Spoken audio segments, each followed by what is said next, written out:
Check, check, check. 1, 2, 1, 2. I'm going to start just a couple minutes early so I can play a couple tunes for you. Everyone settle in. Happy Sunday. Look at us. We're still alive. Tomorrow's June.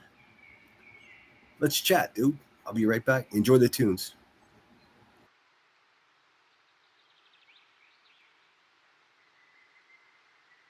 This is a good one. I don't know.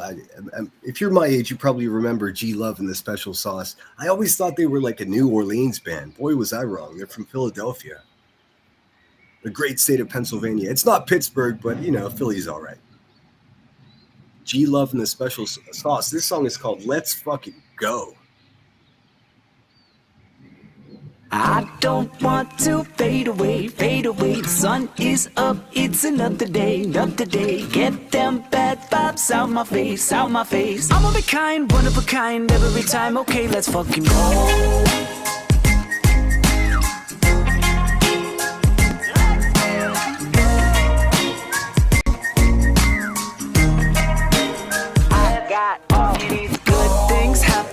I don't wanna stop now. Feels like my life's cruising with the top down. All it really took was just a little believing. I know I could do it, I just got to get my feet in. Oh, if you never try, you never know. To live 1,000 lives before your own, it's a state of mind. I'm of a kind, one of a kind, every time. Okay, let's fucking go.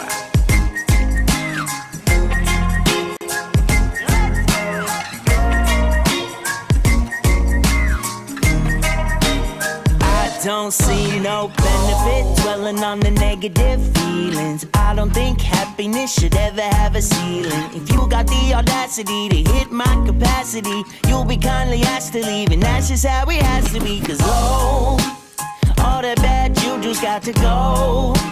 No offense, don't take it personal. I've been on a roll, and letting you kick it could be bad for my soul now. I don't want to fade away, fade away. The sun is up, it's another day, another day. Get them bad vibes out my face, out my face. I'm of a kind, one of a kind, every time. Okay, let's fucking go.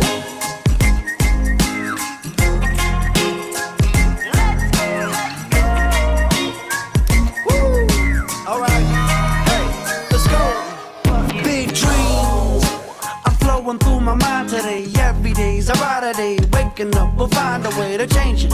Charging up, 100% fired up. Endless possibilities, positivity like, yo! We radiating nothing but love. We're tough as nails when push comes to shove. We got this, life is magic. I'm of a kind, one of a kind, every time. Okay, let's fucking go.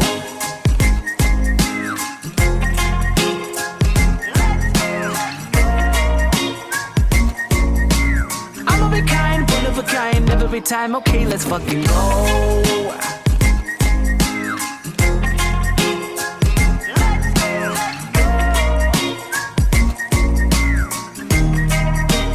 Let's fucking go. All right, I have just one more for you guys. Hit the thumbs up. Thank you so much for being here. Another G Love song. This is featuring Aaron Wolf. This one's called Counting on You.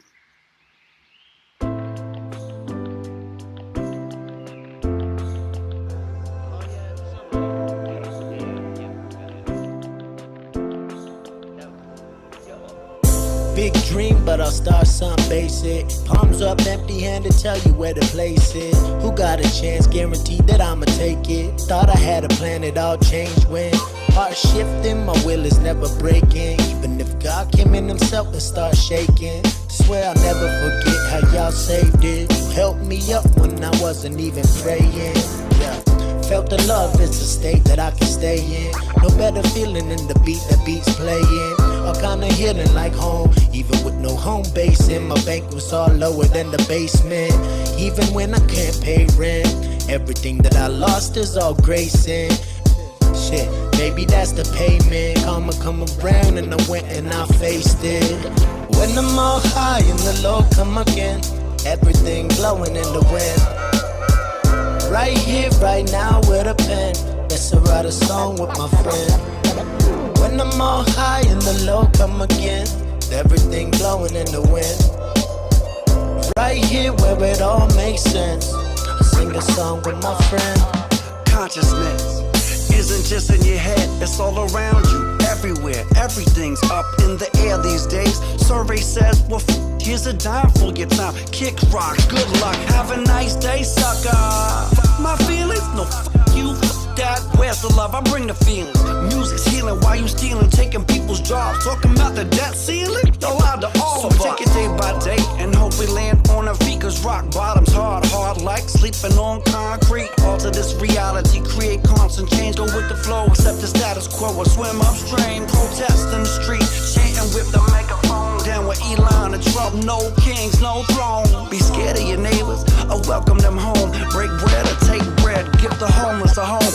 Or put them in the street or pay people fair wages so they can live a good life and make ends meet. Give back to the community, or defund the community center. Where's the unity? Things are getting better. Music's the voice of the people. It's gotta be together as artists, represent our community. Yeah, it's harder and harder to break on through. So I'm leaning on my friends and I'm counting on you. When I'm all high and the low come again, everything blowing in the wind. Right here, right now with a pen, let's write a song with my friend. When I'm all high and the low come again, everything blowing in the wind. Right here where it all makes sense, I sing a song with my friend.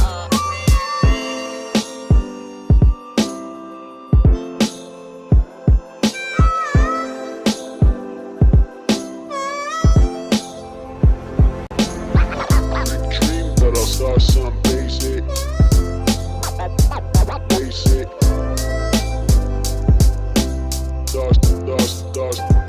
Basic.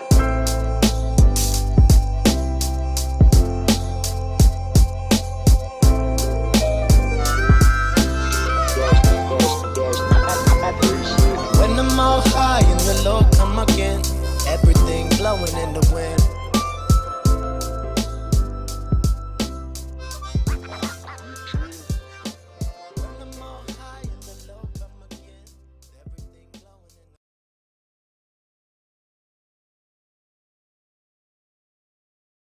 So we meet again. I guess I should get rid of that stupid overlay since we've already begun.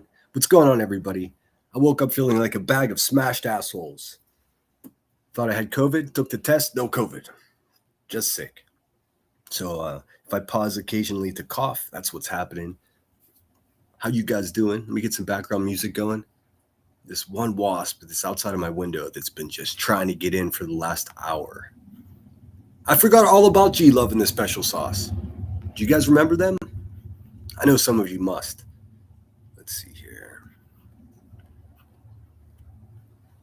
Let me try not to deafen you guys.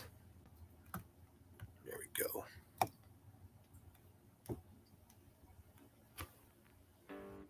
All right, there it is. Welcome in, everyone. Hit the thumbs up. Looks like Lost Lily was the first one here. What's up, my friend? Good to see you. Who else is here? Headstones and Headlines. So good to see you, friend. Rhonda Good. I would almost say good morning. It's 1 o'clock. I wanted to start earlier, but I felt like shit. I've been dragging ass all morning. So it is a beautiful day outside. All the windows are open. It's going to be high 72 here in Pittsburgh. Sunny. The fucking birds are chirping. Ramona White, welcome in. Deb Mundorf. Always a pleasure, my dear. Tracy with an E. Marie the Maina. Marie, a.k.a. Purple Freak. Hey, Nanny Sharon, how are you, dear? Marie, a.k.a. the Purple Freak. Good to see you, my friend. Got just a mellow live stream. We're going to, we're always going to talk some shit, but I got some funny stories to share with you. And remember, I debated on whether or not to update the explosion in Washington State. I figured let's do that tomorrow. And then maybe we'll have a much better picture. There's going to be another press conference tonight. So I'm going to leave that for tomorrow. So just fun stories, a little bit of shit talking. I see that Chronicles of the Shady just dropped a video. I have not yet seen it. I did see that JLR was kicked out of Crime Con.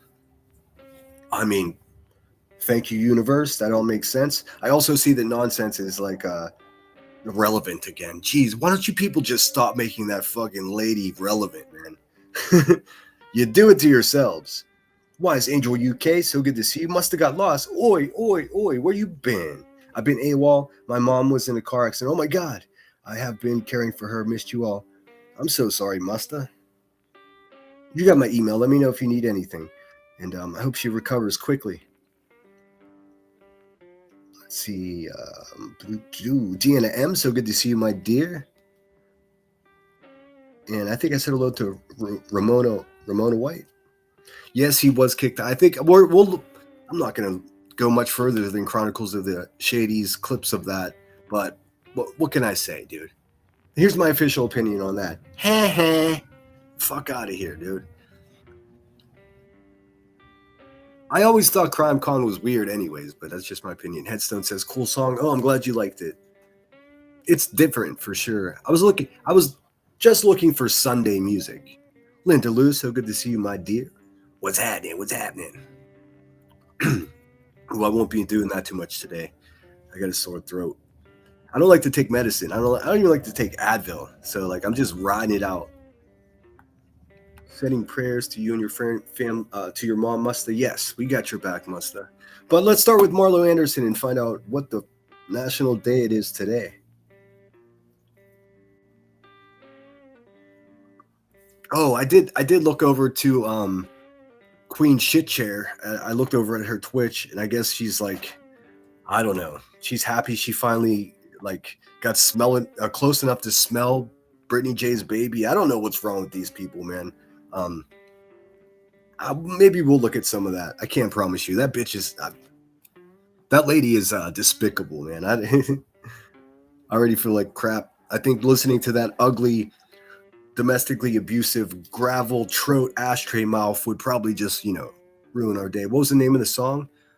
Shit. Well, shit. It was called LFG. Let's fucking go. How did I forget that so quickly? Yeah, LFG. It's the title is the acronym.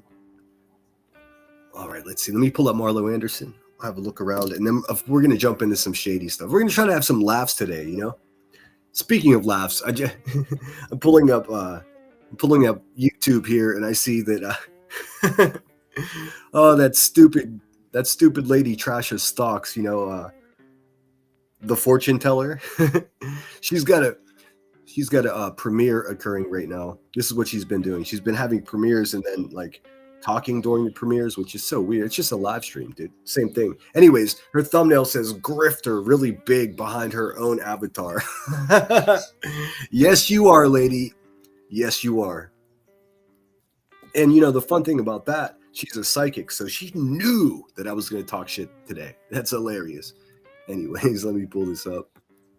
Some of the people around here, man, you can't even get mad at them. I mean, they're such dummies. They're just like, wow, okay.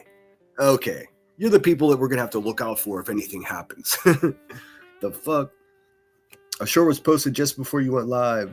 Someone thinks Joneson is Madison. You know what? I would say that sounds ridiculous, but nowadays, you just never know who anybody is. You know what I mean? At all.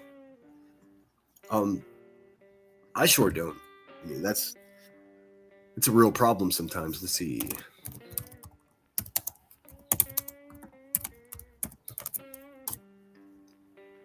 What is this? What do we got? Well, this one. Well, it's Utah Day. That's interesting. It's weird, too. It's Utah Day, says Marlo Anderson, and this is like the shortest national day calendar. Just for the record, I would like to say I know for a fact that Joneson is in Madison, but like let's not even entertain some bollocks like that, dude. Let's keep it real. That's about, I mean, come on, man. Come on. And if so, who cares anyways, man? It's just a bunch of people doing a bunch of useless bullshit on the internet to make themselves feel like they're part of something anyways, dude. Ain't fixing potholes, and it's not curing cancer. We wrap up the month of May in the Beehive State with the story of a very famous piece of jewelry that united a Already hate this one, Marlo. Already hate this one. nation May 31st is National Utah Day. While thousands gathered at Promontory Summit in 1869 to watch the wedding of the Rails, all eyes were on the 17.6 karat gold spike. But that precious spike was never actually left in the tie. It was used only for the ceremony and then whisked away for safekeeping. Today, that golden artifact resides in the Cantor Arts Center at Stanford University. It stands as a shimmering reminder of the moment a single golden nail closed the gap between the Atlantic and Pacific, forever changing the destiny of America. I'm Marlo Anderson with National Day Calendar, reminding you to celebrate every day. How interesting. Very interesting. Very interesting. Notice how they didn't put any of the Chinese people that were actually building the railroads in that shot. I don't know that. What a history we've got. Let me just get rid of this guy. The Boosh. How you guys feeling out there? Do you guys have a good laugh at JLR? I think that's pretty funny. I guess he had some little feller with him out there. The only way I know about any of this is because Shady's one of my favorite channels, and I don't miss anything. I'm very lucky that she's the one channel I always get a notification for, no matter what. I went fishing yesterday, caught myself a catfish and a couple bass. Pretty nice. Sorry I ditched out on you guys yesterday. Actually, no, I'm not. No, I'm not at all. I just wasn't feeling it. For something about sitting by the river all day, I woke up feeling like a crap, but whatever. Totally worth it. Let's see here. I'll pull up Shady first. That's what I'll do. I want to see the gold spike. That's that sounds like it's a like improper request somehow. Allow me to see your golden spike. I sure it was just posted. Well, if it's Clip Punks, that psychopathic man hater, I don't want. She's out of my algorithm. She is obsessed with me though. I unsubscribed and walked away. Some people around here are truly mentally ill, man. I just try to give everyone a chance, but that bitch is crazy. What's up, Be Real? Good to see you. If you pay attention to how manic those videos are, man, you'll understand it. And she'll clip this and she'll be like, and your little dog too. A real life-sucking jerk. Really, channels like Clip Punks, they're the residue, the byproduct of a fucking pretty despicable scene here on YouTube anyways, man. It's gross. It's like a secretion. Clip Punks is like a secretion of already a bunch of bad people surrounded with a handful of good people just talking shit. It's just so gross, dude. What a waste of everyone's time. Go plant a fucking tree or something, you know what I mean? Let's see. Did you keep them and cook them? No, I didn't. There was a guy up the river from me at a leave me the fuck alone distance, which was nice because I was looking for some time to just be by myself. And I saw that he had his bucket. He was fishing for food, so I just took him over to him. He was thankful. He had a couple already, but I definitely tripled his catch, his take home for the day. Let's see here. And I probably would have brought him home and cooked him, but I was just lazy. You know, I wasn't fishing for food. I was fishing for peace. And I think I found some too. Wise Angel says, Deanna, there are specific channels out there on Kick to look at those gold spikes. That's OnlyFans.goldspike. All right, let me pull up Shady. And like I said, I've got a bit of a cough, so if I'm pausing or muting, that's why. Bear with me. I will survive. I took a COVID test like a maniac this morning. I was like, oh no, I'm infectious.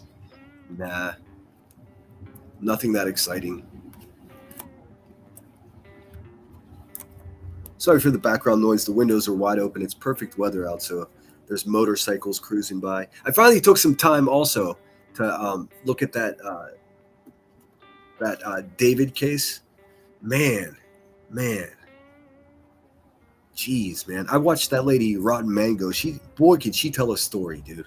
Holy shit. Like an hour and a half went by. I knew every detail of it. And it was like, time just went like that.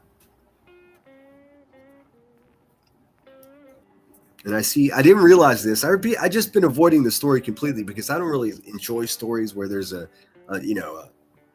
defenseless victim. I hate that shit so much.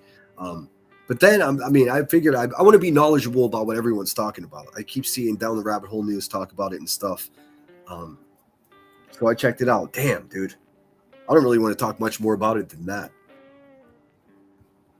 But yeah. SF Investigates got his brought his disco ball and his sketchy past into the situation. That was disappointing to see. I went to ComCon in my city. Yeah, I went to the Pittsburgh Con, and that's where I met Shia LaBeouf. Crazy motherfucker. He's a crazy dude, man. Very intense. Very intense. What's up, Hakab? Good to see you, my friend. Truth Seeker, so good to see you. All right, I'm blabbing. Let me get this shit up here. If you're not, for some god-awful reason, not subscribed to Chronicles of the Shady, just take a minute and do that right now. You're not going to miss anything. Just go ahead and do that and come on back.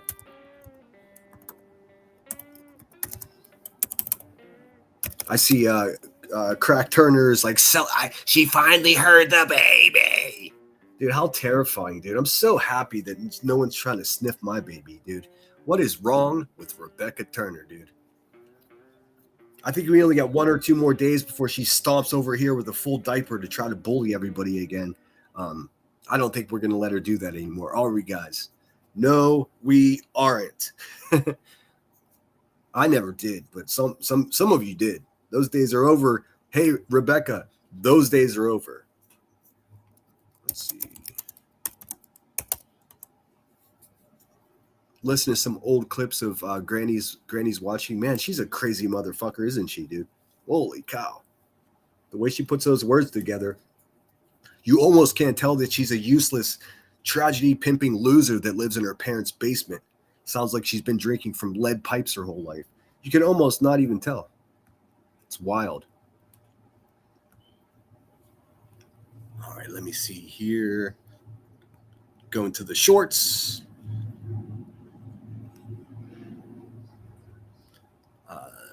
Sometimes that's what you got to do is go fishing. Exactly right. And I went to my dad's fishing spot too, so it was a good thing. Nostalgia. I'm a big fan of nostalgia. The music, the clothes, the lingo. I'm a big fan of all of it. If I was a millionaire, I'd definitely be that guy in a room full of fucking like vintage toys and pinball machines for sure. But I'm not. So I got a couple of cool things in the closet, and that's about it. I'm happy with that. The secret to life is having everything you need and most of the things that you want, or some of the things that you want, not even most of them. You got to stay thirsty, my friends. What's up, Sunfiltered? Good to see you. Be real. Ramona White says, Crack Turner scared me when I heard that I couldn't hear it any further prayers. I can't even. I feel you, Ramona. I don't get it, man. Also, I do have a fun Easter egg for you guys too.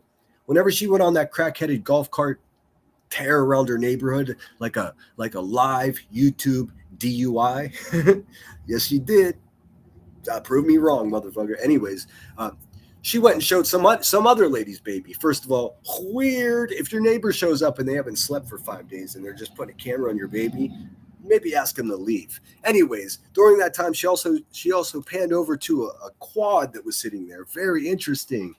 Very interesting that it was the same exact color as a quad that she reported stolen from her garage. You wouldn't have taken them down to your neighbors, Rebecca, and then called the police and did an insurance. You would never do that. I wonder if that same neighbor has the John Deere mower that was supposedly stolen.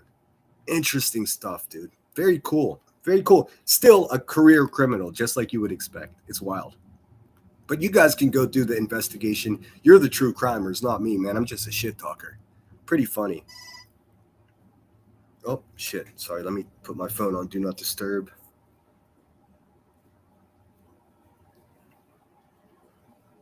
What?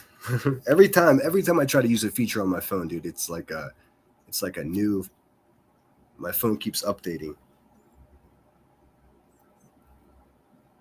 Now they're giving me typically you turn it on or turn it off, and now they're giving me option 1 hour or 2 hour. No, just turn it off. Let me make this bigger for you. I caught bits and pieces of J for Justice out in Vegas. That looks fun, dude. Bit envious. I'm not gonna lie. I'm getting the itch to travel. Like I haven't sat in one spot this long for a couple of years, and I'm getting anxious. Let's see. Oh, sorry, no background music. I do have some funny things to show you. I discovered over the weekend that Coolio used to have a cooking show. It's fucking amazing, by the way. You guys know about the UFC fight at the White House on the White House lawn. Well, man, most of the musicians have backed out. Good for them. Shout out Bret Michaels for being like, "Yep, not it." And he was really slick about it too. He didn't say anything about politics. He was just like he's worried about the security concerns. I mean, which a lot of people are. But way to get out of it. So now I think the event's left with Milli Vanilli. One of them's dead, so I don't know if it's Milli or Vanilli's going to be there. I don't know. I don't know which one died. Not my kind of music. And also CNC Music Factory. One of them is dead too, so it's one of them. He had Freedom Williams is the guy's name from CNC Music Factory. Boy, did he have some interesting things to say. This guy had a complete fucking come apart on TikTok, dude. Maybe we'll look at that. All right, let's start with this. I don't know why my music won't work. Give me a second.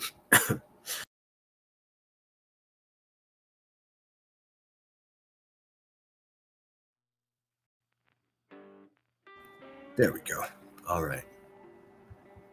Let's see what Chronicles of the Shady got here. Oh, I didn't see this one. Trash B lying again. Oh, she's talking about JLR. She's in love with JLR, dude. She's been swinging on that guy's nuts for a couple of years, too. He knows what the fuck time it is. Yeah. Man, I'm going to, you know what I'm going to start doing? I'm going to start downloading Shady's videos. I'm going to throw them into CapCut, and I'm going to I'm going to separate the voices from the music, and I'm just going to keep the voices. I'm trying to be good and not use copyrighted music as much as I can, but it's impossible, Shady. I mean, I don't blame her. I'm not criticizing. I'm just saying it makes it difficult to use, but totally worth it. Yeah, here we go. Watch this shit. Watch how the fuck he acts to this guy. It reminds me of the shit that he did to Heels. Okay, so they're talking about you know what? Let's do it the right way. Let's give this context because the videos that lead up to this explain it better. Wow, there's a lot. Do you guys want to watch them all? What the hell? This one's got me on it. What's it? Hold on, let me see what this is.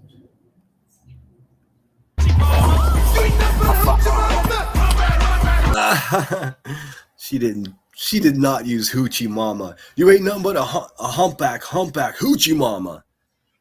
Dude, but Hoochie Mamas are able to get the D. She seems like she's in desperate need of the D, dude.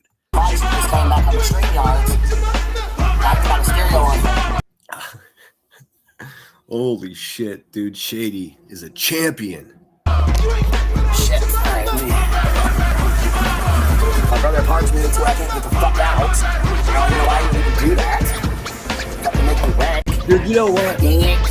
You know what, though? I got to tell you guys, man, I'm fucking very disappointed. I'm very disappointed because if I were to do this would be like a huge event. People would be laughing and talking about it. It's just normal because she's crazy. I mean, I don't know how this works, man. You tell me. For real. I'm asking you. I want to know.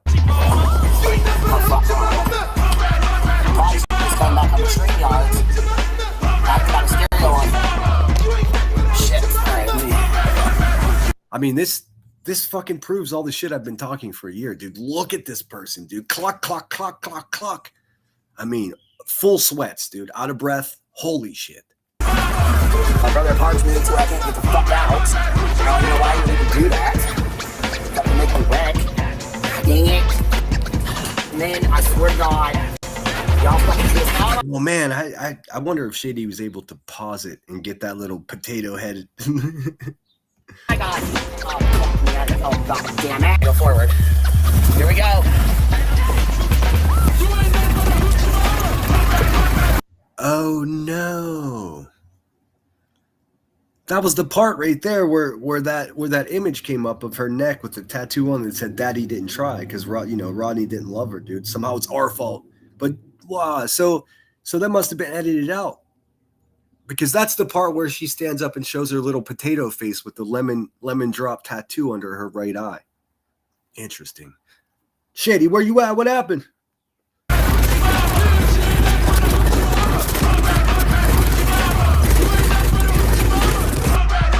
Oh, there it is.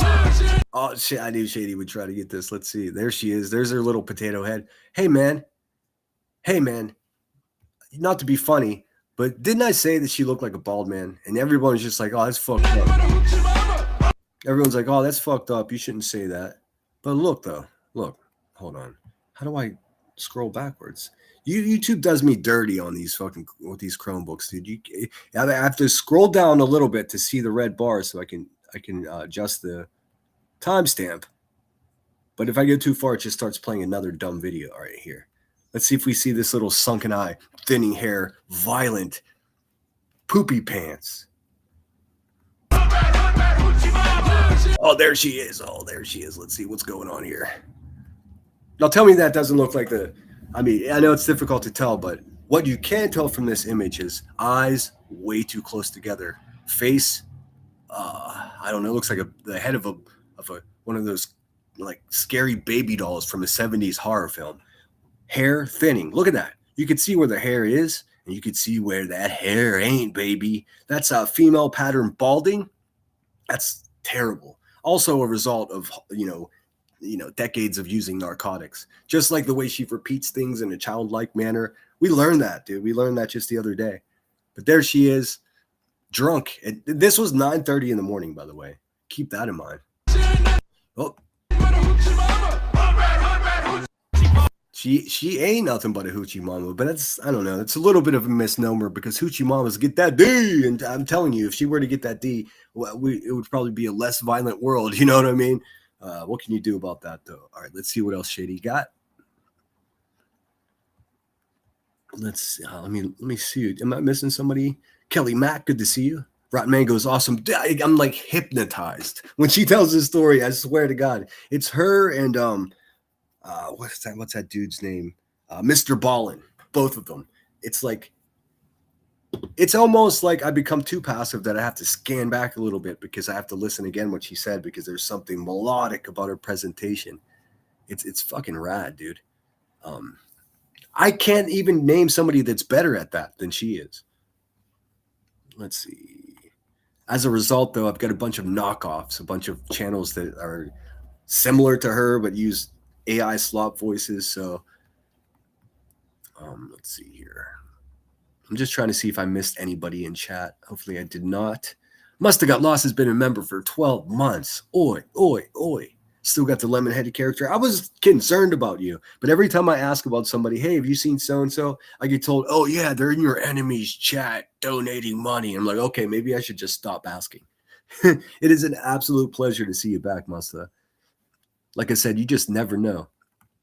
Makeup Mobster said that was 100% a D run. Dude, investigators, my YouTube investigators, have a look at the police report at where she names the year, model, and color of 2 quads that were stolen from her house. She goes down to a neighbor's house. Maybe there was just a sale at the local Walmart and they all bought the same color quads, or maybe somebody's committing insurance fraud. Dude, Dave don't know. Not my problem. I don't live like a criminal. I know some. I not me myself though. Queen Moomin's in the house. It's a pleasure to see you, my dear. How the heck are you? I miss traveling too. Yeah, I gotta hit the road. I'm thinking Austin, Nashville, Key West. That's as far as I've gotten so far. I'd love to go to Toronto. I'd love to go to Puerto Rico. Both of those are too expensive for my budget, so I'm gonna just do what I can do. I like to travel alone. I travel light. I don't need much, so That's the plan here in the next couple months. I wish I would have fucking not been like sulking all spring, or else I would have gone before the weather gets crazy in the south. But whatever, dude. I don't care. You sweat for a reason. Anita says, I just don't think it's what our country needs right now. People aren't in the mood. Oh, you mean you must be talking about the cage fight. And I stand corrected, by the way. I can't remember who said it the other day. A cage fight on the White House lawn. I didn't realize it was going to be a full UFC octagon. It is in fact a cage match, which is crazy. I mean, hey, not to be funny, but making yourself such a target for violence, political violence in such a spectacular way, and then put people in the cage in the middle of it seems like a bad fucking idea to me, man. You can't really run from a cage, can you? I hate it, dude. I hate it. Even Joe Rogan, who's going to announce the fights, dude, he's like, I don't even want to go. It's like dangerous. Hey, there's Shady. What's going on? Sinner, I will upload that one without music. No, I don't care. You know how I run my shit over here. I truly don't care. I just got to make a more concerted effort because, the income of the channel is super down. So I should at least make the minimum with the AdSense. And I can't do that if I keep playing music. Typically, it's a trade-off, but I mean, I'm going to fuck it up anyway. I'm going to continue to play music no matter what. I'm just trying to do the right thing. You should see my studio is just like red X's all the way down my live streams from using music. There's nothing I could do about it. It does nothing to my channel. It has no negative effect other than advertisers, aren't gonna do it. Or the music goes directly to the person that owns the song. Ideally, it would be the people that wrote the song, but it's almost never the case. Let's see. B Real says, not heard that in years till I watched that Hoochie Mama. Hunchback. She is a hunchback. The Hunchback of Notre Dame. Oh, too soon. Hey, and if you don't like my dad jokes, man, then you found yourself in the wrong corner of the internet because I'm a dad joke machine. See, I've been working on stand-up, and I've been doing open mics around my city, and I plan on going down to Baltimore to do some down there. Is a good scene. So I'm not going to give you all my best jokes, dude. I actually have been pretty committed to writing some serious fucking shit, dude. Most of it is about YouTube and you guys and how weird this place is, but I'm not going to waste it here. Why would I do that? I'll share them with you later. Can you pause and get her image? No, it's too blurry. It's too blurry. I mean, the Catholic Church has been talking about this for decades. It's impossible to get a clear photograph of a demon. I mean, they've been trying, dude. Trust me. So yeah, not often you see, a demon driving a golf cart all cracked out at 9 o'clock in the morning in Schittsburg, Illinois. But even if she was standing perfectly still, the image of her face, because she's a demon, it would still be blurry. Because they're like soulless creatures of the lagoon. What's up, Lossily? I think I said hello. Okay, Sinner. The other one is uploaded. Okay, perfect.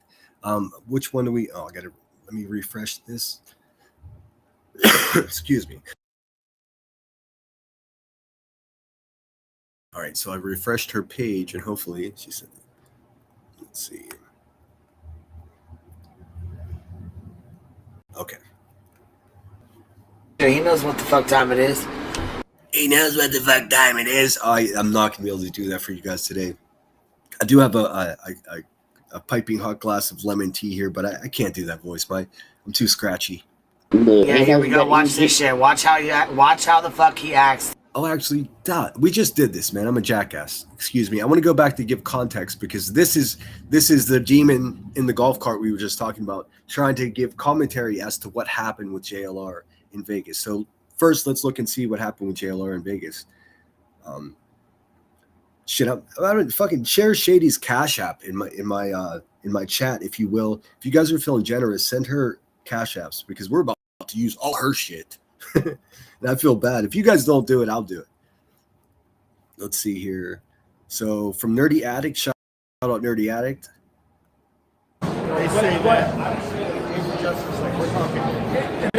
All right, I'm going to do this. I'm going to read what's on the screen for you guys, and I'm going to zoom into the image so we can get a better look. It says JLR investigates being asked to leave. JLR can be heard saying it's for harassing. Wait, JLR can be said be. I can read, dude. JLR. Every time I say that, I have a hard time saying it. Every single time for years, can be heard saying it's for harassing others. Yeah.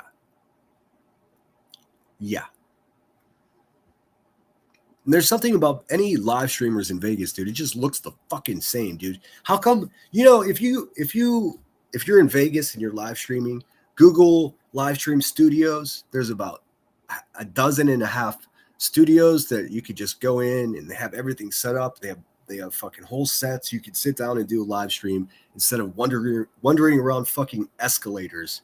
Anyways, just a good idea.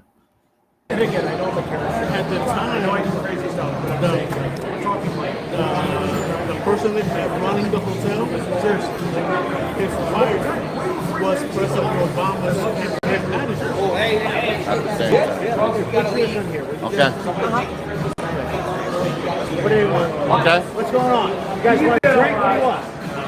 You want pizza? All right, we gotta leave. This is JLR's sidekick. Never heard of him. Never seen him. I'm always weary of people wearing shirts that say Las Vegas when I'm in Las Vegas. I used to go there a lot. Much like I was talking about Crackhead Turner, or anybody. If you're talking to somebody at 9 o'clock in the morning and they're holding a beer can in their hand, I mean, maybe that's not the red flag. But if that beer can has a dent in it, that means they can't even hold something in their hand without hurting it. So avoid those people. Also, if you're in Las Vegas and you see some asshole with a cutoff t-shirt and says anything about Vegas on the front of it, just avoid them. That, friends, is the red flag. We gotta leave. We gotta leave. For what? No, we gotta leave. All right. This is YouTube. Jake for Justice. What do we do? Who are you Harassing. These guys are cool. We understand. And then I have a second channel where I'm more This is the guy that starts fight at a pool hall. No doubt. like I'm more like, Man, that guy did not want to be touched, man. Did you guys catch that?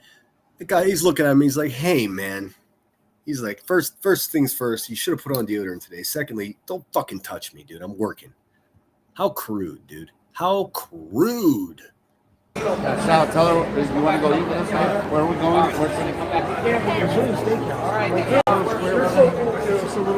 Did you tell him the other one's better or no? Very nice to meet you. Very nice to meet you.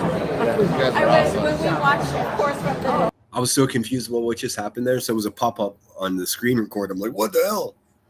Dude, when I first started making videos and clipping, I have like whoopsies, a whole private message pop up on the screen. I did not even notice it for 2 weeks. I don't think anyone else noticed it either.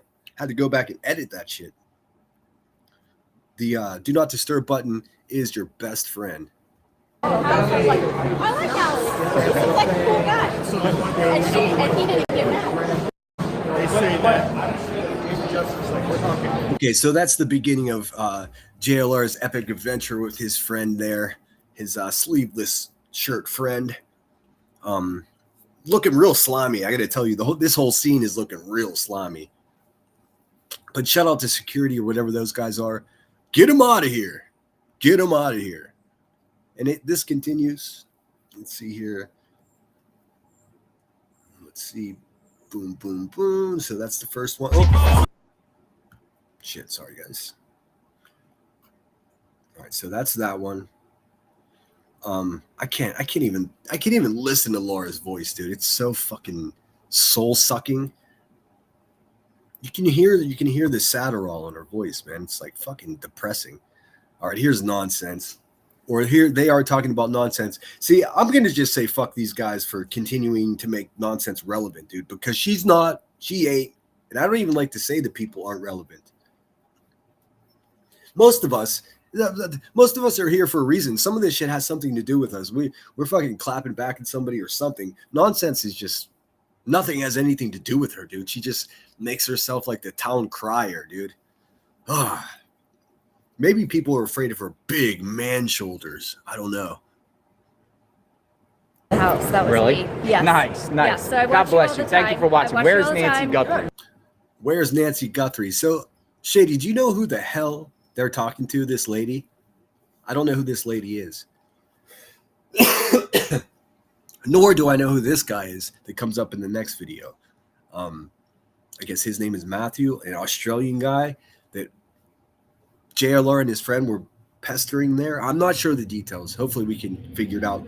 We're lucky to have Shady here to tell us if we don't get it right. Toe Rogan. He does look like a toe. Harlan Williams was just on his show. Harlan Williams trolled the living fuck out of Joe Rogan for 3 hours, dude. Harlan Williams came out with a fake tattoo on his forehead, like above his left eye, and it said Billy. And he had this whole thing like his son got hit by a bus, and it was like this big dramatic thing. And he's like, Joe Rogan, take off your shirt. You have a beautiful body. And Joe Rogan's like, why do you want me to do that? And then he takes his shirt off, does Harlan Williams, and it turns out a kid is also what they call a fucking baby goat. So he's got a tattoo. He's like, I got a picture of my kid on my and it's a goat. And then he's got Billy, like a Billy goat. And the whole thing just went on and on. It was one of the funniest things ever. Anyways, Joe Rogan took his shirt off. So there's a moment in the podcast that Joe Rogan's sitting there with his shirt off and Harlan Williams is sitting there with his shirt off. Harlan Williams has got fucking Billy tattooed across his head and a goat tattooed on his chest. It's just... I watch Joe Rogan for a reason, and it's for shit like that, dude. I don't care about the politics and all that weird shit that they do. Harlan Williams is a fucking genius. Maybe I'll show you some of that. What's up, Brittany J? How you doing? Miss Cheese is in the house. Joe's back with us. Thanks for being here, guys. I appreciate you. Take a day off, man. I lose 10 subscribers and wonder who's going to be here. Oh, well. I think some of you are upset about my political views as well. Oh, well. Hey, Why Wonder, welcome back, dear. It's so good to see you. And I think I said hello to Zunfiltered, if I'm not mistaken. So I don't know all the details, but hopefully we can piece this together. So this guy, from what I gather, I don't know. I tried to pause and look at the chat. It says Matthew looks like a creeper. Not gonna lie, Matthew sucks. So I think this guy is Matthew. And from what I gather, he's an Australian guy, and he's who JLR and his sleeveless buddy with the skull shirt on was bothering. But I don't know for sure. They're in a conversation with this woman. I just heard JLR say, well, so where's Nancy Guthrie? And then his little sidekick feller over here, he asked the woman, are you nonsense? Not nonsense, right? No. Oh, no, I'm sorry. No. Sorry. JLR's like, dude. I mean, it's just what is this? What is this? Also, who's filming this? I'm so confused. What's nonsense? No. And then she's like, what, bitch? What the fuck do you just... I'm having a conversation. This weirdo that's fucking rocking back and forth just says, are you nonsense? Well, go fuck yourself. But I don't know who she is. I wish I could tell you. No, I'm sorry. It's the name of a YouTuber. I thought you were familiar. I'm not a creator. I'm a content creator, consumer. Consumer. House. That was Really? me. Yes. Nice. Yeah, so I watch God bless all you. the Thank you time. for watching. I watch Where's all the Nancy time. Guthrie? Nonsense. Why is he say? How come JLR is asking this guy or this lady, where's Nancy Guthrie? Like he's like investigating. Is he?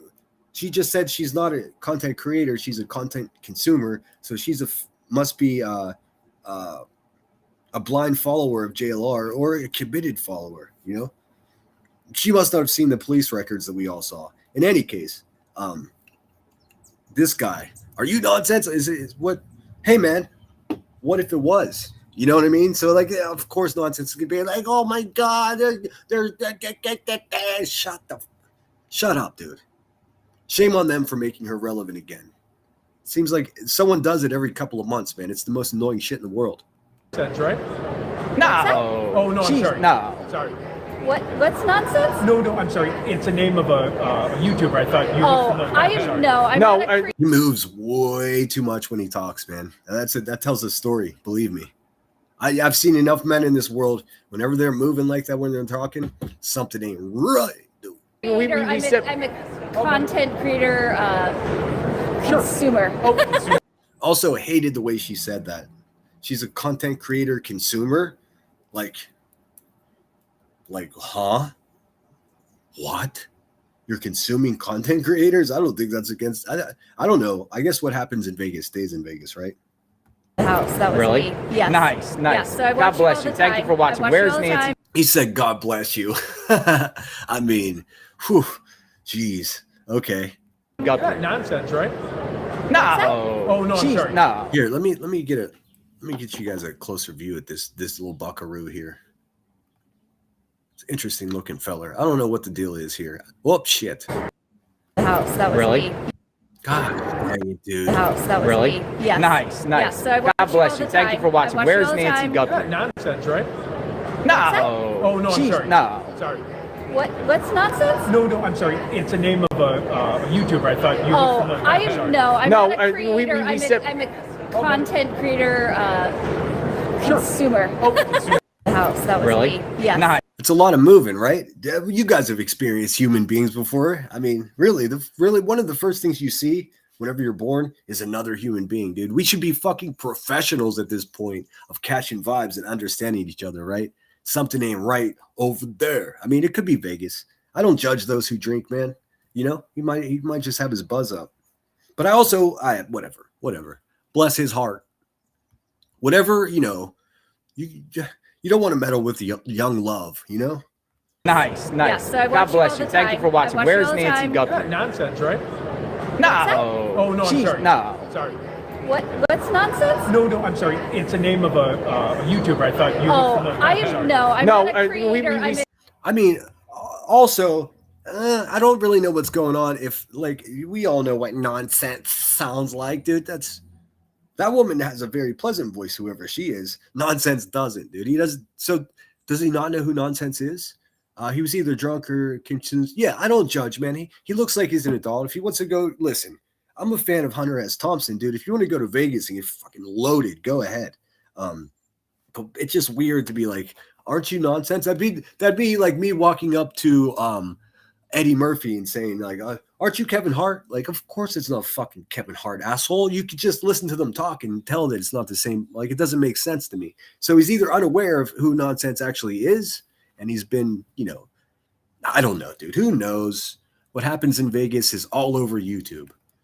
I'm a content creator, consumer. I don't like that. I don't like that. Please do not. Hey, everybody out there, please do not try to consume me. Oh dear, what the fuck? No, thank you. The power of Christ compels you.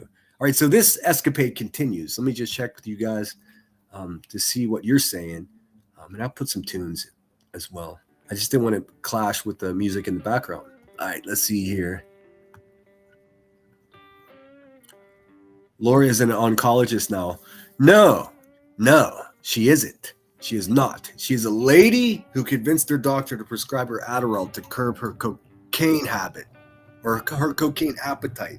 She appeases her cocaine appetite with speed pills that she talked her doctor into prescribing her, dude. Just listen. That's why her throat's dry, bruh. It's not complicated, man. She is no oncologist. And those feet, oh, woofy, woof, woof, woof. Woofy, woof, woof, woof. It's like just when you picture Laura's feet, man, just think of like a old black and white cartoon with a bunch of wolves going, arrgh! Like holy shit, dude. Laura looks like she can rub her feet together and start a fucking campfire, dude. You know what I'm saying? You do. You've seen them. All right, let's see here. So that's the first one. I thought you were Nonsense. I'm only mad at these guys for fucking making Nonsense relevant. The rest of it, this is entertaining as shit, dude. What do you see this little feller? Oops, sorry, guys. For those of you just listening, Shady provided some text blocks on the screen here. It says, JLR investigates lies about Dolly, aka Matthew Bading. Matthew. Domestic violence. Yes. Ted investigates. Says he beats his girlfriend too. Oh dear God. Okay. Well, I really didn't bargain for this, man. But let's have a look. Here, let me see. And we are blessed with some subtitles here, which is nice. Always like the subtitles. Okay, so the trick is you just gotta. There we go. You just gotta fucking put your cursor where you want to zoom in. It's such a pain in the ass. Google needs to do better, dude. YouTube needs to do better. $28 billion last year they made on ad revenue alone. It's still all wonka honka chonka donk over here, dude. Flaky biscuit feet. Her feet are exfoliation challenge, dude. Ugh. Yeah, so that guy's name's Matthew. He sits there and talks a lot of crap. He's always talking. He's accused of beating his girlfriend. He beats his girlfriend too? Yeah. Okay, so they're talking about Matthew. I think we get to meet, or not meet him, but see who he is in the next video here. Wow. It sounds like they want to start a club. You made the girlfriend do? What's up, Yankee Cow? Good to see you, dude. How you doing? How's the weather where you are, my friend? Oops, sorry, guys. Yeah, so that guy's name's Matthew. He sits there and talks a lot of crap. I mean, I think this is why they were kicked out. I wasn't there. I guess it's impossible to get full context. CPS Lars Big Toe reports is in the house. She is a complete fucking idiot, dude. I'm not gonna do it, man. I'm not gonna justify anything she has to say. I'm not gonna earn it my fucking credibility. Nothing, dude. She gets no reviews here, just like Moon. I mean, unless Horseface Adderall lady fucking puts on a wizard's cape and gets a crystal ball and puts on a fucking show, dude. Her face is never gonna be shown on this channel. Just not gonna happen.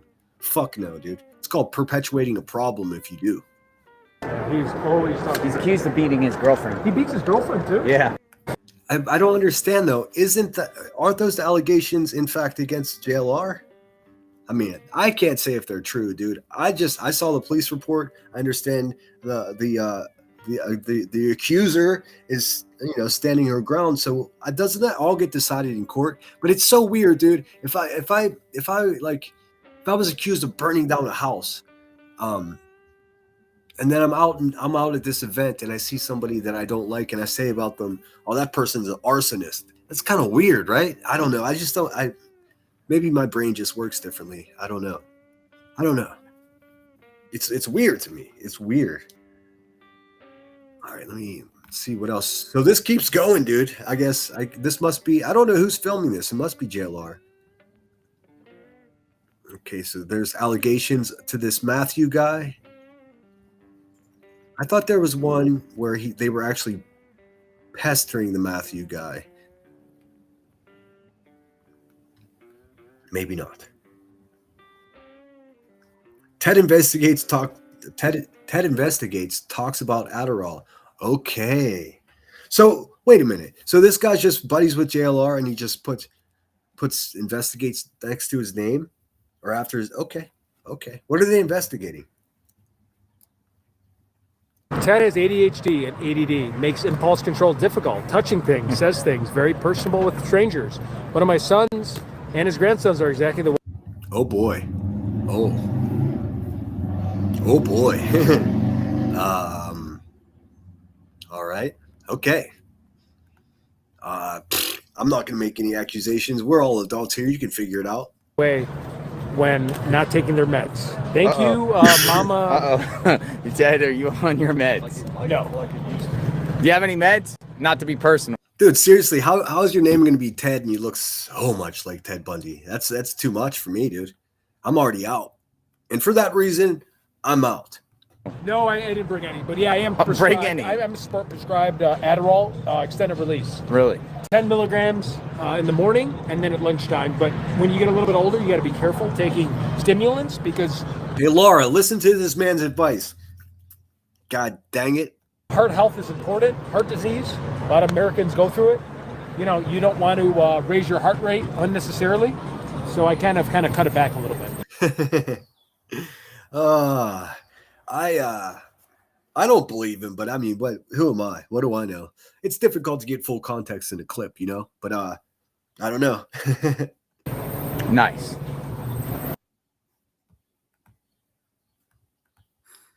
Matthew is a different Matt. I don't.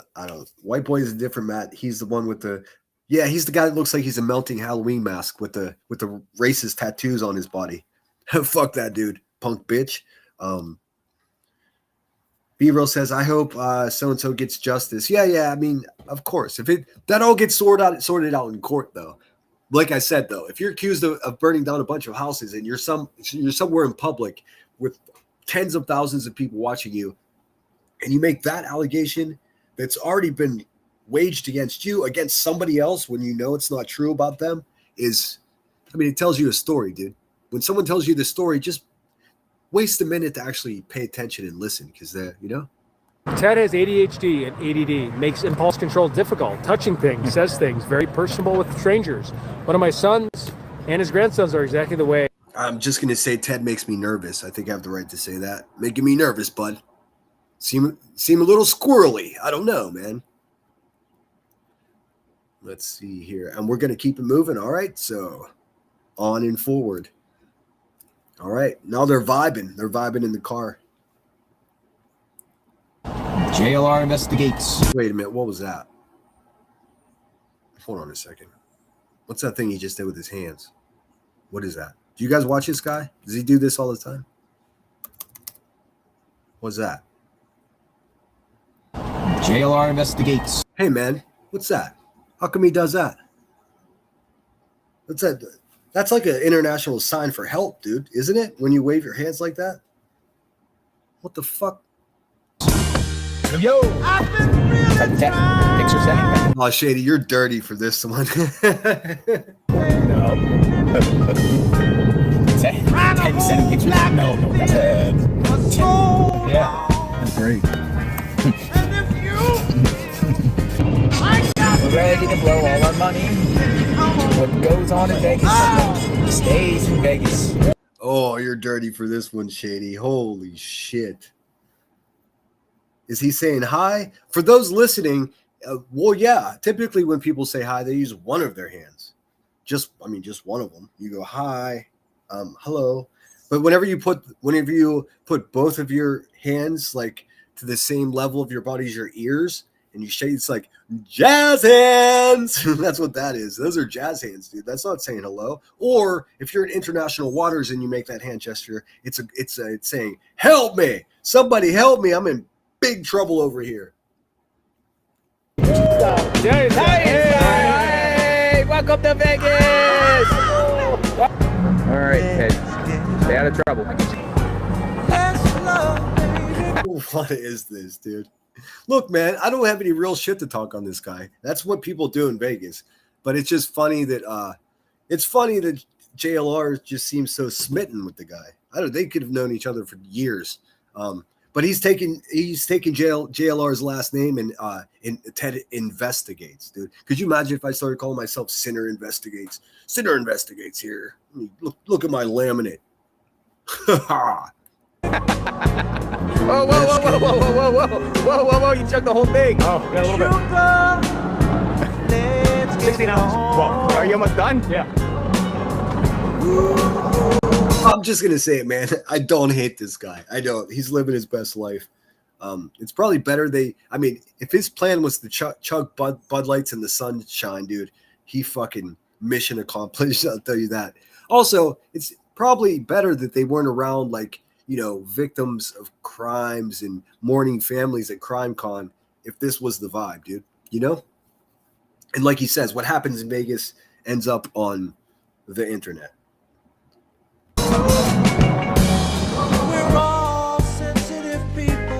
Oh, man. Oh, nobody tell him that's the bathtub for homeless people, dude. Rough. Ready to ride the bull? Oh, yeah. That's how you get pink eye. Ready to ride the bull? Ready to ride the bull. Wait a minute. Hold on a second. Did he just say, are you ready to ride the bull? Sir. I hope they're talking about a country bar. We could do some quick research and find out how many places you can ride a bull in Vegas. There must be a couple, right? You know who would know? Elevated Truth. Let's watch this one more time. JLR investigates. Yo! Picture sending? No. Ted sending pictures? No. Ted. Yeah. That's great. We're ready to blow all our money. What goes on in Vegas? He says, I'm ready to blow all my money. What goes on in Vegas ends up on Sinner's channel. Stays in Vegas. Hey! Welcome to Vegas! All right, Ted.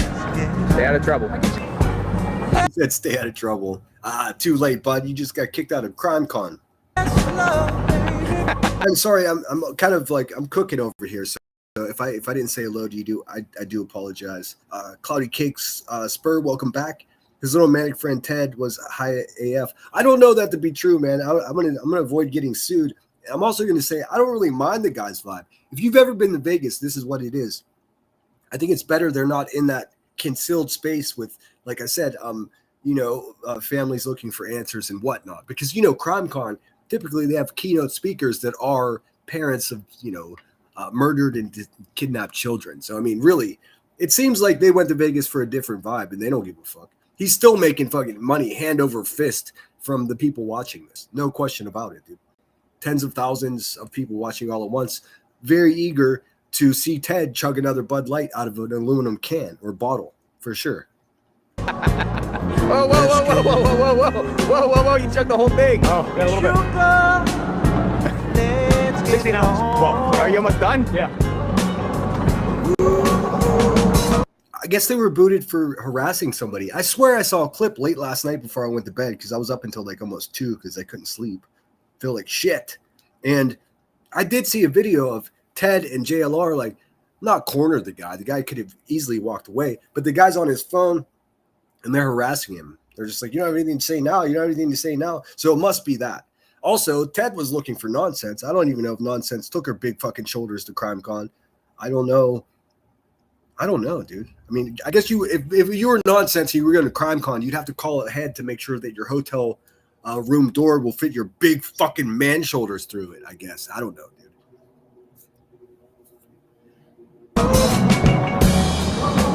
And welcome in, rolling with my Nomi. He's one of the best names in the business. Who did I mean? Selma Blue, welcome in. Yeah, I'm not giving these people any clout at all, man. Once he goes to court for the charges that are waged against him, then we'll talk about it. You know what I mean? At this point, it's a he said, she said, but you know what I say? I saw that police report. That's all I need to see, so we'll figure it out. What's up, Scranton Strangler? Good to see you. Excuse me. Don't pet the fluffy cows. All sensitive people with so much to give. Ready to ride the bull? Oh yeah, I'm ready. Ready to ride the bull? Ready to ride the bull. JLR investigates. Yo! All right, we've seen that enough times. All right, so you catch the vibe. Whatever that is, okay. If someone can tell me where that I don't know where I saw the clip. Maybe it was Madison. It was probably, who knows, dude? I don't fucking know. I did see it somewhere, though. Let's see. Okay, so now here is Crack Turner trying to interpret what she saw through fucking heroin and coke crack and meth colored eyes. You ready? Let's go. And thanks, Shady. I mean, you didn't have to re-upload it with no music, but that's funny. He knows what the fuck time it is.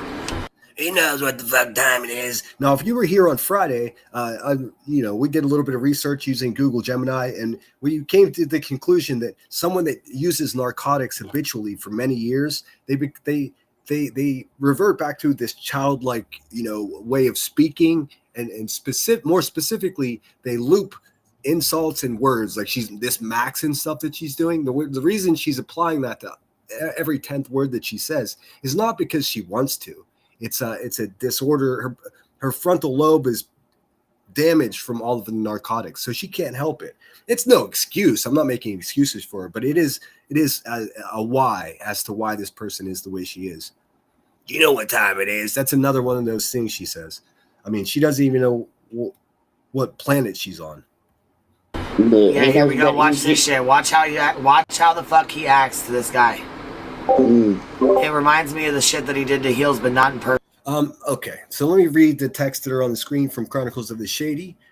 It says, once again, the bee lies to everyone about her quote-unquote friend who has passed away. The jerks did not show her daughter. Also, I shared an interview, not a voice clip. Imagine having a quote-unquote friend who is no longer here, and you constantly bring them up for drama and lie about them. Yeah, Heels in the Air was a racist lady that passed away, dude, and it's not too soon.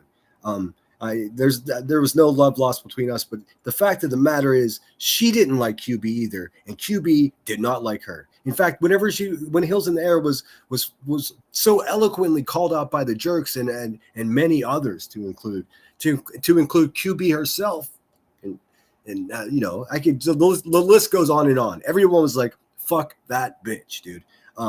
Something happened though. This dumpy crackhead is attempting to rewrite history. Now they were besties and all this. No, it's more tragedy pimping. Unfortunately, like Shady points out here, she's pimping off of a deceased racist person who didn't even like her that passed away. It's still tragedy pimping though. Let there be no question about that. You know what I mean? Did you ever go to a friend's funeral and you know, you're truly mourning and you're gathered in the corner with the, you know, all the best friends of your friend that passed away, and that fucking asshole walks in, dude, and you know for sure that your friend that's in that fucking casket did not like this motherfucker. Typically, it's a guy like this or a woman. They roll in with they're more upset than everybody there, you know, and it's a social event, and they already have bought a couple bottles of liquor and set up a bar at the house, and they're gonna try to have a party out of it, dude. That's exactly what QB is. She never gave a fuck about Heels in the Air, and Heels in the Air never gave a fuck about her. That's just what it is, dude. Don't let her lie to you. It continues. You are trash, B. In the description, you will see links to videos proving this felon is a liar. If you are the type that is interested in the truth. So yes, go check it out for yourself. And thank you so much, Cloudy Cakespur. It's $10 super chat. Says, thanks for entertaining me all week at work. My favorite.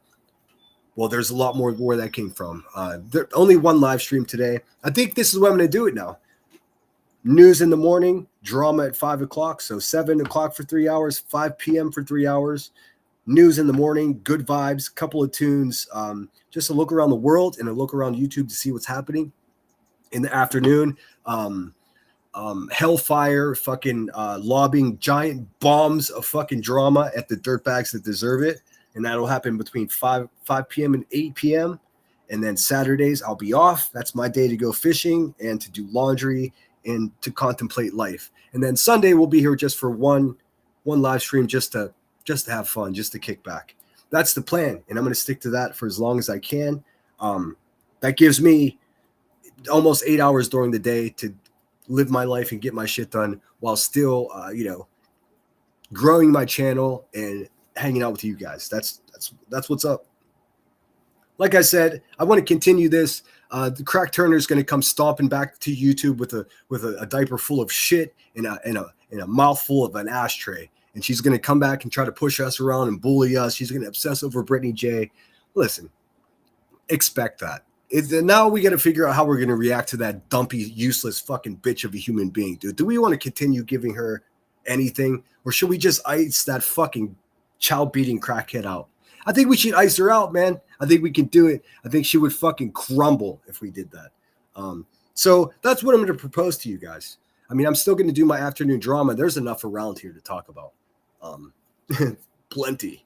But I say we ice that sunken eye fucking that mean, stupid bully. We just ice her out.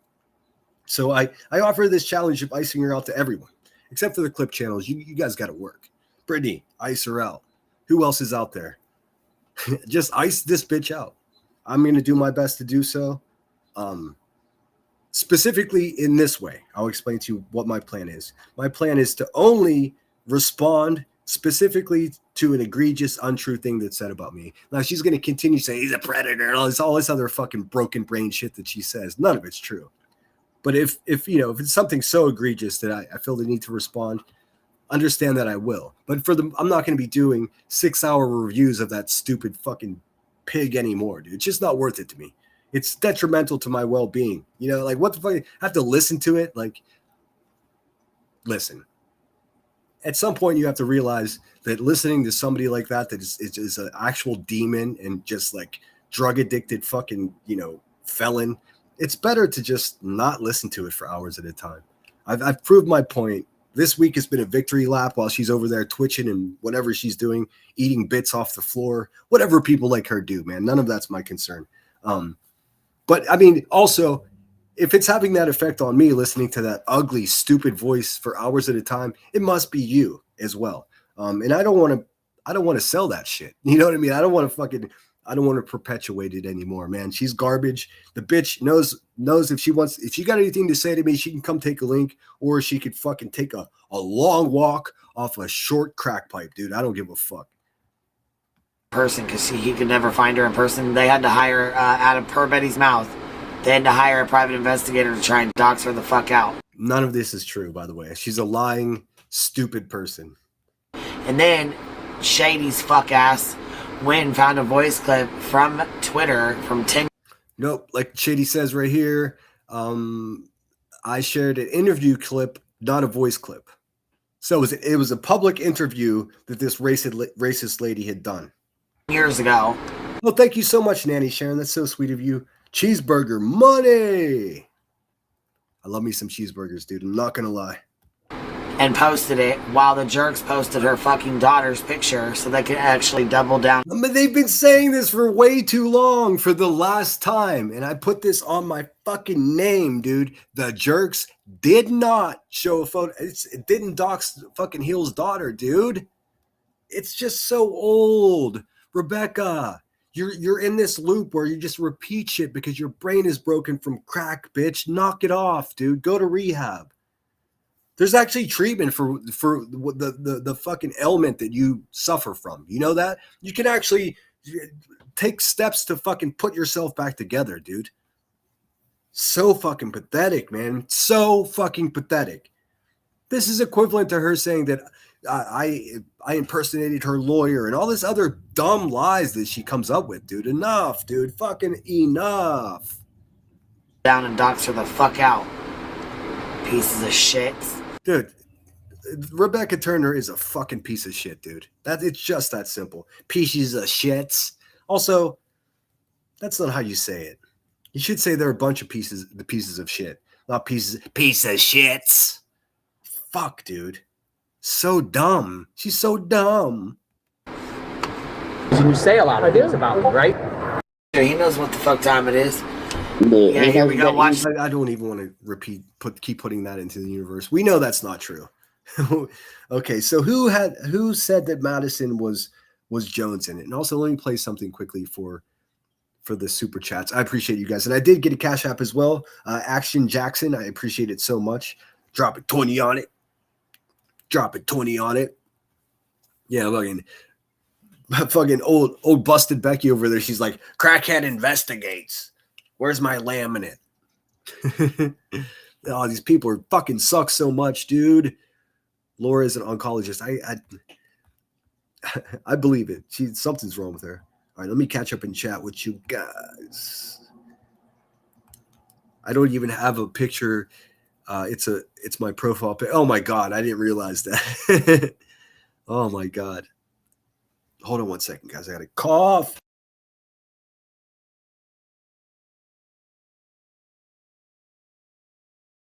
Oh my god, I sound like Rowena over here, coughing for no reason. I felt this cold creeping on me. I've been sleeping like shit, so I kind of knew it was on its way. Oh, let me try to heart that. Thanks again, Cloudy. Let me play you guys something for that. Welcome to the Lemon Grove. Or no, actually, where's the other one? The other classic. Let's see. Where's it at?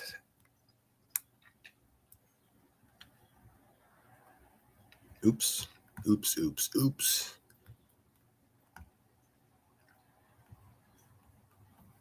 Thank you for the cheeseburgers. Thank you kindly for the cheeseburgers.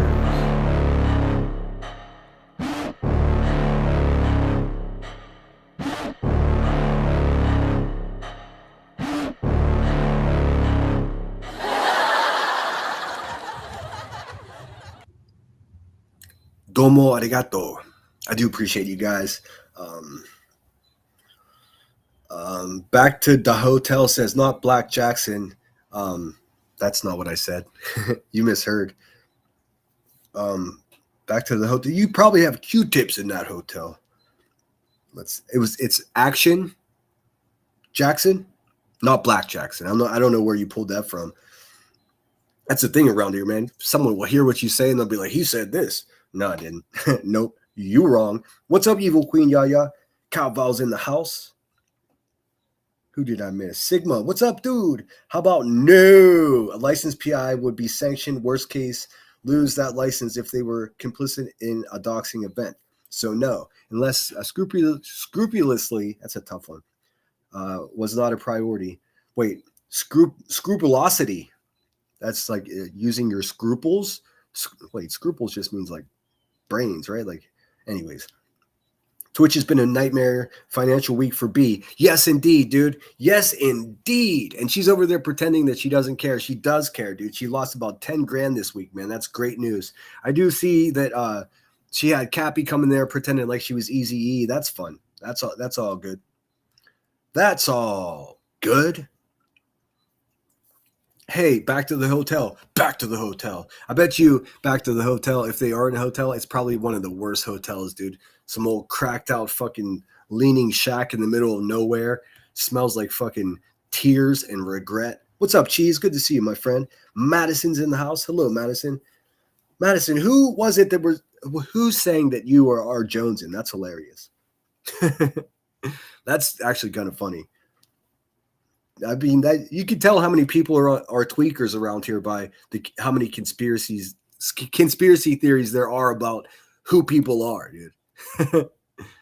Oh man, let me just say this though. We're all a little bit guilty of being suspicious of one another with good reason, man. There's some real fucking dirtbags around here. There are people around here with ladies' names who are actually creepy fucking men with their balls hanging out of their nightgown. So we got to be weary, but I'm almost certain the Madison isn't Joneson. I don't know.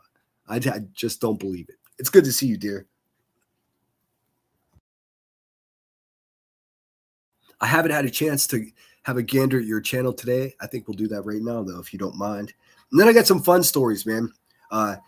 Well, many of you may have seen it already. And if you have, please don't spoil it for everyone else. There was an officer that pulled this lady over for holding her phone. And I have to show you this video because it's maybe one of the, well, part of it is sad. Part of it is so fucking funny that you might blow a snot bubble. Everybody's really mad at this cop. On the other hand, I think he was just embarrassed. He was trying to be Mr. Hotshot and he just got embarrassed. But don't mention what it is in chat if you know. I'm going to show that here in a minute. Laura and Clue think that you're Joneson. Cletus also thinks that Britney's baby wasn't born. These people are fucking idiots, dude. For lack of better words, complete fucking dolts. D to the O to the L to the fucking T, dude. Dolts. Seriously. What the fuck? What the fuck? I don't get accused of being too many people because I'm just myself. I don't see why they would accuse Madison of that. Well, because you agree with her sometimes. Imagine how psychotic Joneson would have to be to fucking have a live stream and have Madison in the chatting away. So if that's Joneson, that means Johnson's live and fucking commenting on her own shit and having a conversation with herself. Fuck out of here, dude. Is it more likely than that fat ass fucking stupid racist fucking Ricky fucking Dumbo over there is just a fucking paranoid tweaker bitch?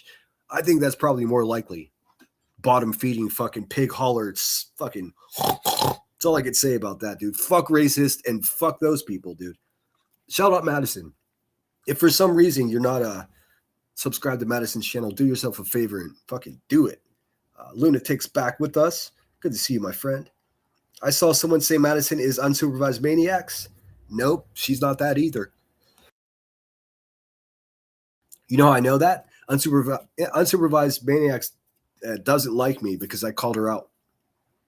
And then she went live and was all drunk. And then she was like, "You're making fun of my lupus." I was like, "Nope, people with lupus get drunk too." Nice try. But I do hope she's doing well. She's actually in this city that I'm in. And I know she's not a bad person. She's real intense, man. She's real intense. And I don't really have that same vibe. You know, most of her stuff is, you know, solely based on victims and advocating for victims. And like all of that shit is super sad to me. Her videos are super intense. I kind of respect the importance of them, but that shit's not for me, man. It's like too dark, man. It's too dark. I'm not solving any crimes. I don't know. I don't know. But that's how I know that Madison's not her, because Madison and I we get along fine. I say, "Hey, Madison, how you doing?" I play her stuff. That's not what Unsupervised would be doing. Let's see. I'm just looking at chat really quick. See if I make sure I didn't miss nobody. Elizabeth in the garden, welcome in. Gaggle of geese, that's a great way to put it. Nanny Sharon gifted 5 memberships. How fucking cool. Thank you so much. And look at that, dude. Madison got one. Marie the Maina got one. Cat MC. Cat McGlenn. Cat McGlenn. I hope that's not your real name, man. We got to learn lessons around here. But welcome in, Daddy Lion. I hate that name. Laverne Davazio, welcome in. Thanks so much, Nanny Sharon. That's awesome of you. Being incredibly generous today. It is the last day of the month, dude, and this is the least I've ever made on YouTube. So if you're going to be generous, first, find Chronicles of the Shady's Cash App and send her something. And then if you're still feeling generous, then contribute to the channel. Miss Cheese 8 says, "I've been listening from the scientist rabbit hole. Found some crazy stuff." Oh, interesting. Laura, CPS Laura's Big Toe Report says, Laura accuses, hold on, I got a cough, dude. I'm sorry.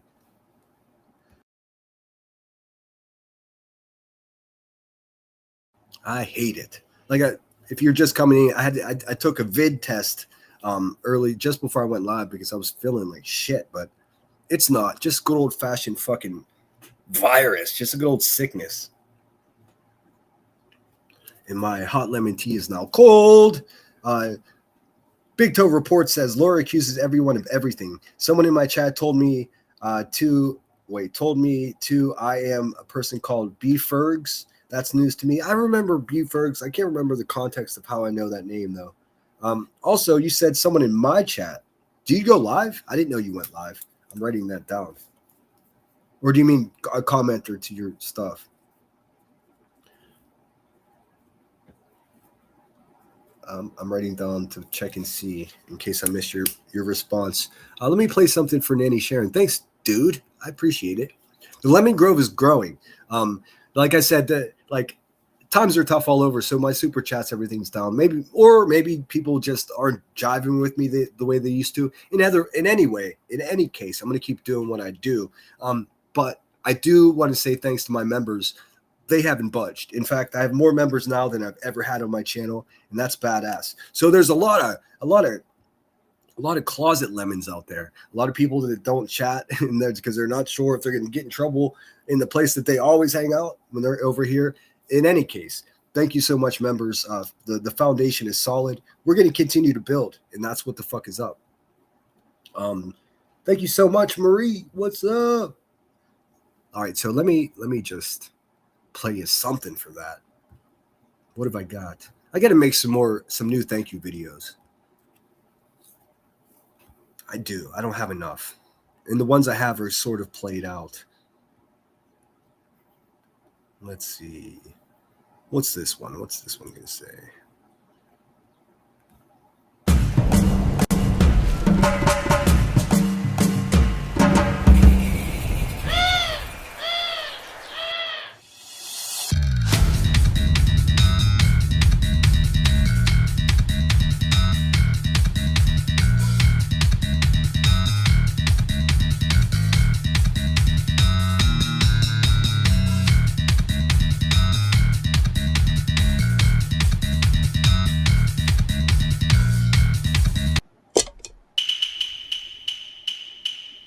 Thank you. All right, let's get back to it. And thanks again, Marie. I appreciate you. We are cooking today. Let's see. Well, let's see. Let's see what Madison got. She must have something new. CPS Laura's Big Toe reports it probably Laura herself accusing you. Yeah, Laura's fucking. She's got a. Let's be polite, and we're just gonna say she's got a lot of energy. You know what I'm saying, dude? What's up, Diesel's mom? Good to see you, my dear. Sigma says the peeps with the bad recon out there. Excuse me, I'm trying to get to the mute button so I don't cough in your ear, but it just pops up on you. This person is that person, and these days you're gonna find Jimmy Hoffa too. Oh my God. Speaking of Jimmy Hoffa, I watched a documentary over the weekend, late Friday night, about what's at the bottom of Lake Tahoe. Oh God, dude. Bodies and cars and barrels of chemicals, dude. It's so crazy. People have no idea. If you're standing on the shore of Lake Tahoe, the water is so clear you can see almost 60 feet down. At some spots, it's the second deepest lake in the whole country. In the deepest spot, it's like thousands of feet deep. Companies back in the day just took their fucking chemical barrels out to the middle of the lake and just dropped them. So now they're sending down robots to look at them and testing the water. We're talking mercury. We're talking all the worst stuff that never breaks down. They don't know what to do. It's a real fucking problem. It's a real fucking problem. And then you have the locals who are like either people that are salt of the land, have been there their whole life, or they're billionaires that came in and built fucking compounds around the lake. They do not want to talk about it because this is going to affect, their property value. It's a real conundrum. If you're interested in that, I would recommend looking it up. Actually, I can put the documentary that I watched on my community wall. It was intense, man. It's a little long. It drags a little bit, but that's what we get skip buttons for. I'm sorry, fast forward button. All right, let me pull up. I'm going to pull up Madison and see what's cooking. If I missed anybody, I am sorry. Let's see. Wise Angel, I think I said hello. Calval says, read about Lake Lanier in Georgia. Well, here's the thing, and it's something that the narrator of this documentary that I watched talked about. Said, if this is happening in Lake Tahoe, every fucking large lake in this country, same thing. I mean, there are mobsters down there, like that were disposed of, and because the water is just barely above freezing at the bottom, they're preserved so you can see that the cars that are down there are gangsters' cars. The people that are down there are gangster people. Like, remember, all of like from 1948 until like the mid 70s. The mafia ran deep out there around Lake Tahoe. Like I said, it was a hideaway for people that had duffel bags full of money. It's a real thing, and it's so interesting. It's a part of our history that gets overlooked or glorified in a weird way with The Sopranos or something. It was way more insidious than that, man. Every major city all the way across the country at one point, they were running shit, dude. The mafia. Let's see here. Laura wants my attention. Sorry, Laura. I have been busy. Good for you. Let's see. Sigma says, hey, with the Crime Con being in Vegas, and with short distance to Lake Mead, with the historical low water levels, it's been offering up some long. Yeah, same things happening there. I don't know. I'm not. It seems that maybe that guy's more interested in, I don't know, investigating the long hidden secrets of somebody's body instead of a body of water. But hey, man, I don't judge. But yeah, I think the water level's back up in Lake Mead. I may be wrong about that. But of course, with Lake Tahoe, that's where this all came about. In 2024 was all-time low level, and it's still going down. So a bunch of stuff on the shoreline was revealed, prompting nature conservative people to go out there and see what's going on. But nobody wants to cannonball into a body of water that has mercury in it, dude. I mean, what the fuck? Seriously. And then I have so many friends that go out there and fish, dude, and they fish deep fish there. It's just bad news. Bad news. All right, let me pull up. Actually, let's take a break from our normal drama stuff. I'm I'm really anxious to show you this story about this lady that got pulled over. When I first watched it, I was like, oh man, like I feel bad for her. And then when I saw the interview afterwards, I don't feel bad for her at all. Like she owned that shit. And that guy looked like a big dummy. So let me show you. Excuse me. Fuck. Sorry, dude. I think I saved the video I want to show you in my watch later. So let me just get that here. Here she is. I love this lady, by the way. She's a fucking rock star. She handled it so well. She just laughed. We're also going to look into the Oscar Mayer Wiener 500. If you don't know, there was a Indy 500, had all the fucking Oscar Mayer fucking hot dog cars racing. That's kind of fun. The commentary or the live, not commentary. What is it? Is it commentary? No, the live broadcast, the sportscast, the announcers. Oh man, they were purposely using some innuendo. I'm going to show you that. It's fucking hilarious. All right. So first, I'm not even going to tell you the title of this. Hold on. Pause, you bastard. I'm not going to show you the name of this live stream or video I'm going to show you until, well, you're going to see it anyways. Dang it. All right, let's see here. This is wild. I really want to know what you guys think about this. Also, shout out to this lady, man. Fucking rock star. So well spoken. So well spoken. Now, a follow-up to a story from Thursday. You remember the story about a traffic stop in Florida? Got a whole lot of attention. Why? Because Katie Thomas, that's her name, pulled over. She was given a ticket. Of course it was fucking Florida, dude. Shout out Florida. Craziest fucking place in the country aside from Ohio. For driving while using a phone in her right hand. This is important because she showed the deputy she doesn't have a right hand, huh?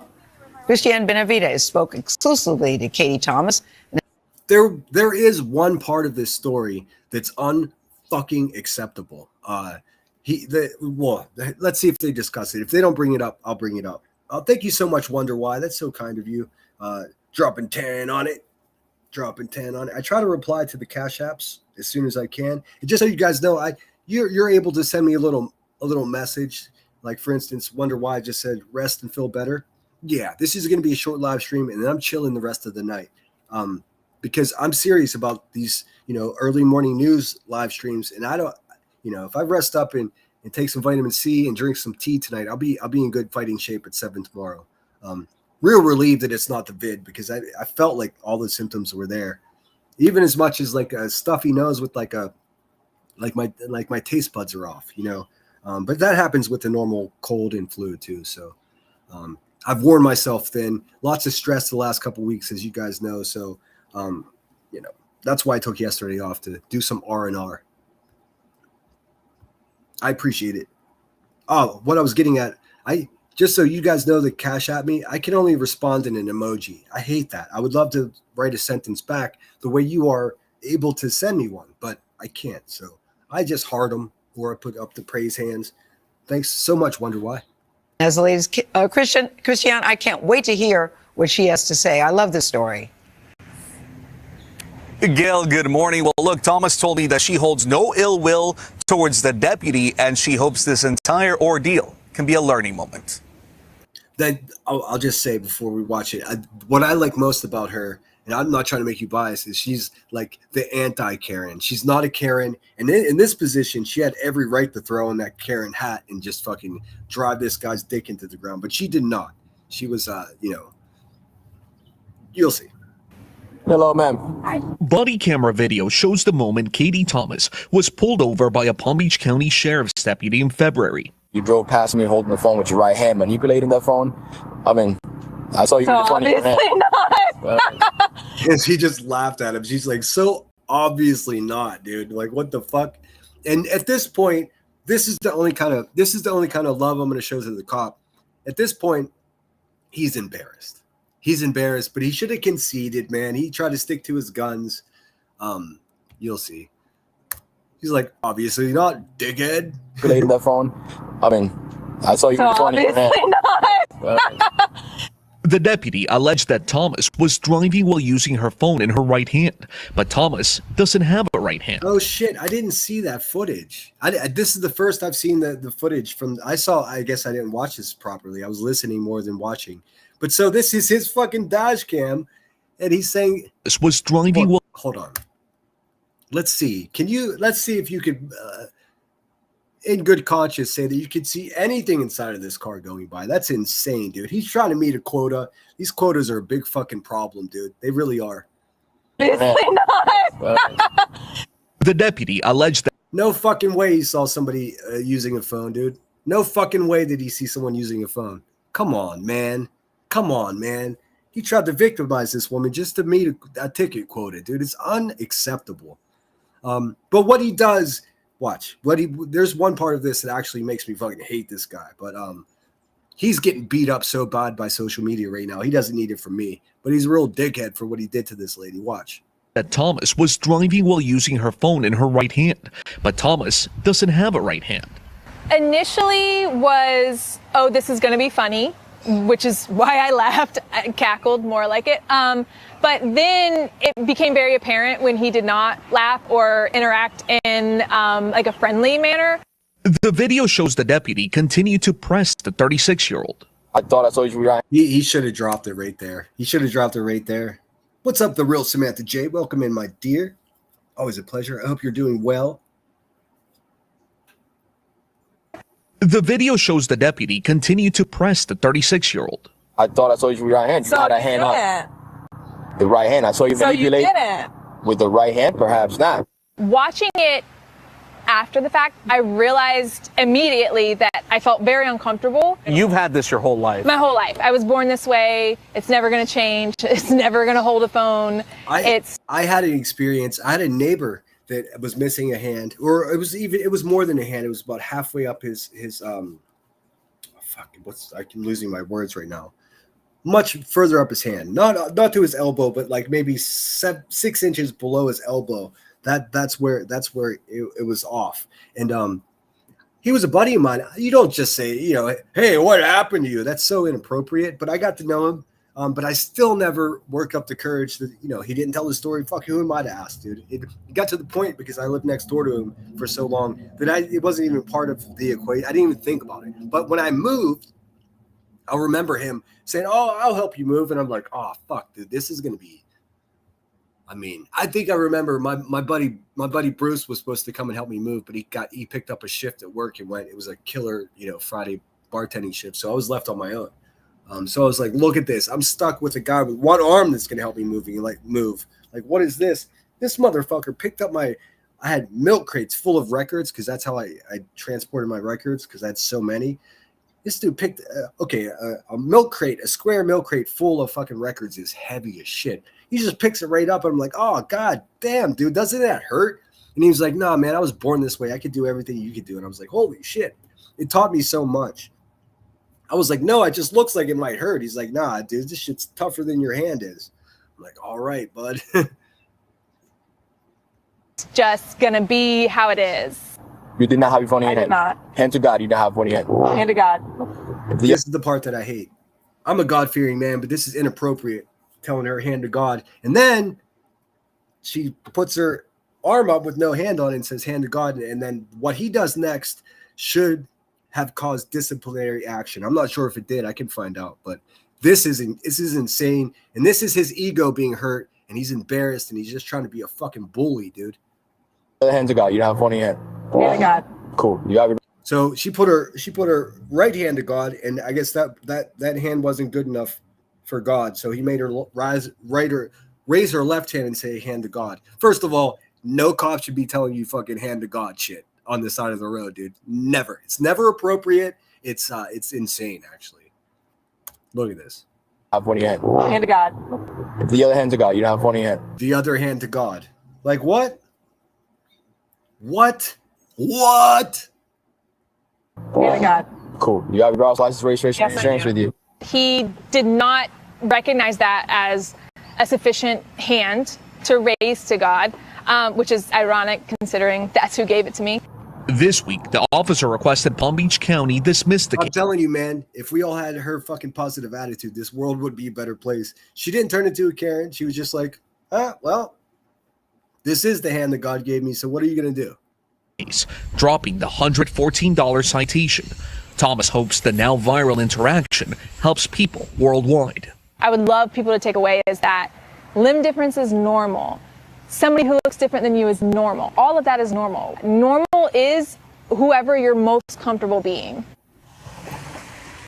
She is just so inspiring. Now, the Palm Beach County Sheriff's Office told me in a statement that their law enforcement officers are required to make decisions based on observations in real time and that they're committed to professionalism and fairness. I asked Katie if she had a direct message for that deputy, and she told me that she welcomed the conversation with him and that the two clearly got off on the wrong foot. And she, like, if you go on the Twitter and stuff, she actually made quite an effort to defend the guy, and she didn't have to. She was just like, I'll take it easy on him. He was embarrassed, because she, dealing with having no right hand, has seen just about every single way another fucking person is going to react to that. Some people cringe. Some people are inappropriate. You know what I mean? She's seen it all. She's used to it, and she still keeps good spirits. Like, she almost looks at the people that give her a hard time as if, and in many ways, she's right. They're the ones with something wrong with them, not her, dude. And like she didn't have a choice. It wasn't an accident. She was just born that way. Guys. Key word being observation. Yeah. Once you observe that she did not have that right hand that you said that she was holding the phone in. But you know what, guys? I love the way she handled it. Clearly, she has a good sense of humor about it. But I think in that moment, he really didn't know what to do. I think he didn't know what to do. So he kept playing it straight, even though she was trying to engage and trying to laugh about it. I think in that, listen, I don't know him. It'd be interesting. There's more to, there's like an extended version of this, the pullover. And the guy's listening to some crazy fucking talk radio, like really loud. And he gets out, he's all grumpy pants, dude. I mean, hopefully he takes this as a lesson, dude, because it's so inappropriate. To see from his point of view what he was thinking, but I think he didn't know. But she's right. This could be a learning moment for a lot of people. Exactly. For a lot of people. Exactly right. I tend to agree. I agree.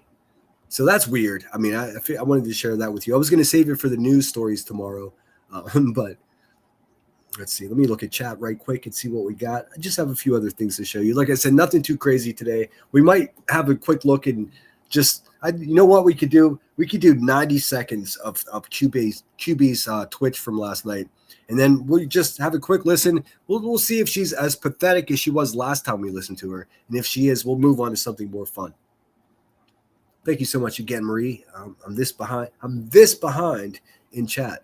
B-Fergs used to get around a few channels, but not seen them for a while. Yes, I can't remember if they were in here or not, but I definitely remember the name.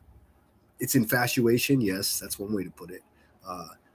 I space my time on trauma drama. Daily moods need to be fed positivity more than idiots, course trains. Idiots.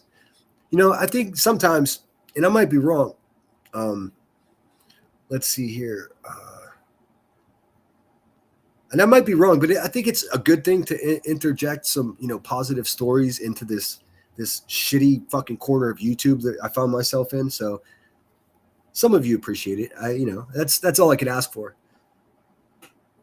Let's see here. Laura has zero self-awareness. I know it. Haunting Hope. It's been a while. How the heck are you? Just dropping in to say hi. I can't renew right now, but I will soon. Don't worry about it. Just hit the thumbs up, and it's good to see you. I hope you're doing well. Let's see here. So we're going to look at Madison first, and then we'll decide if we want to see old Crackmouth over there. Yes, post on community wall. Whose community wall, Elizabeth? Madison, she wants any attention she could get. Yeah, that's why I don't review her. And thanks again, Why Wonder, for the gift. I appreciate you.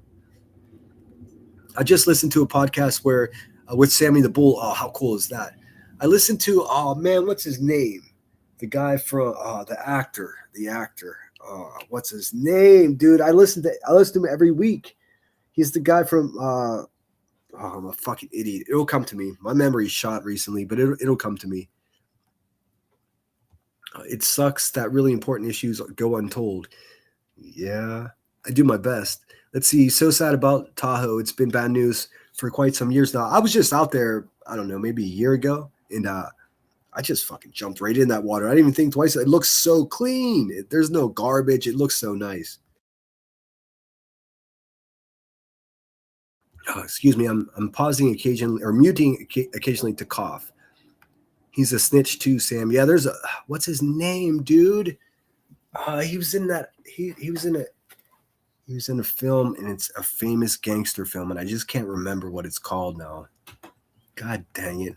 This cop is a douche. I agree, Headstones. I think he reacted badly to his own embarrassment. First of all, we saw the shot of her car going by. If he could see that she was manipulating a phone with her right hand, well, we know that's impossible now. But if she did have her right hand and he saw her manipulating her phone, he's got X-ray vision and he needs a fucking raise immediately, dude, because not all cops can see through, cars. If he can see through cars, I'll just say it. He should be the police chief. I don't know. I don't like that throat coat stuff. I just make lemon ginger tea with a chunk of lemon in it. Let's see here. Scooting along. Samantha J's in the house. Sigma says, I am a proud Florida and well-rooted transplant. We have some of the best quality shit. Yeah, I mean, and you also have some of the most insane human beings in the whole country too. It's true. And I'm not even talking shit. I appreciate crazy people. But I mean, it's always any of the craziest stories. It's always Florida or Ohio. I don't like Ohio though. I don't have enough experience with Florida. I've been down there a couple of times, but I need to get back as a grown-up. Like I said, Key West is on the list, and that's sort of Florida. I mean, I guess it's technically Florida. I have no interest in Miami. I don't want to go break any hearts in Miami, so I'm just going to go sit on the beach. Marie says, why? You're so sweet. Just this one. I'm still in the thinking stage of what topic would be pleasing to others. Oh, don't worry about what pleases others, dude. That's never going to work. Well, maybe it will. Let's see. I'm scooting along. He still wrote her a ticket. Yes, he did. I mean, what a prick. And she was just like, okay. And maybe she was a good sport. The day before she was due at court, she got in word that the ticket was dropped. But she, being a smart person, went to court anyways just to make sure, because there's always fuckery with that kind of stuff. If it says go to court, go to court. Who cares what anybody tells you? The worst they can say is this has been resolved. And it was. He didn't want to show up to that, dude. He did not want to show up to that. Would you? Like, how embarrassing, dude. Also, I feel horrible for that man's wife.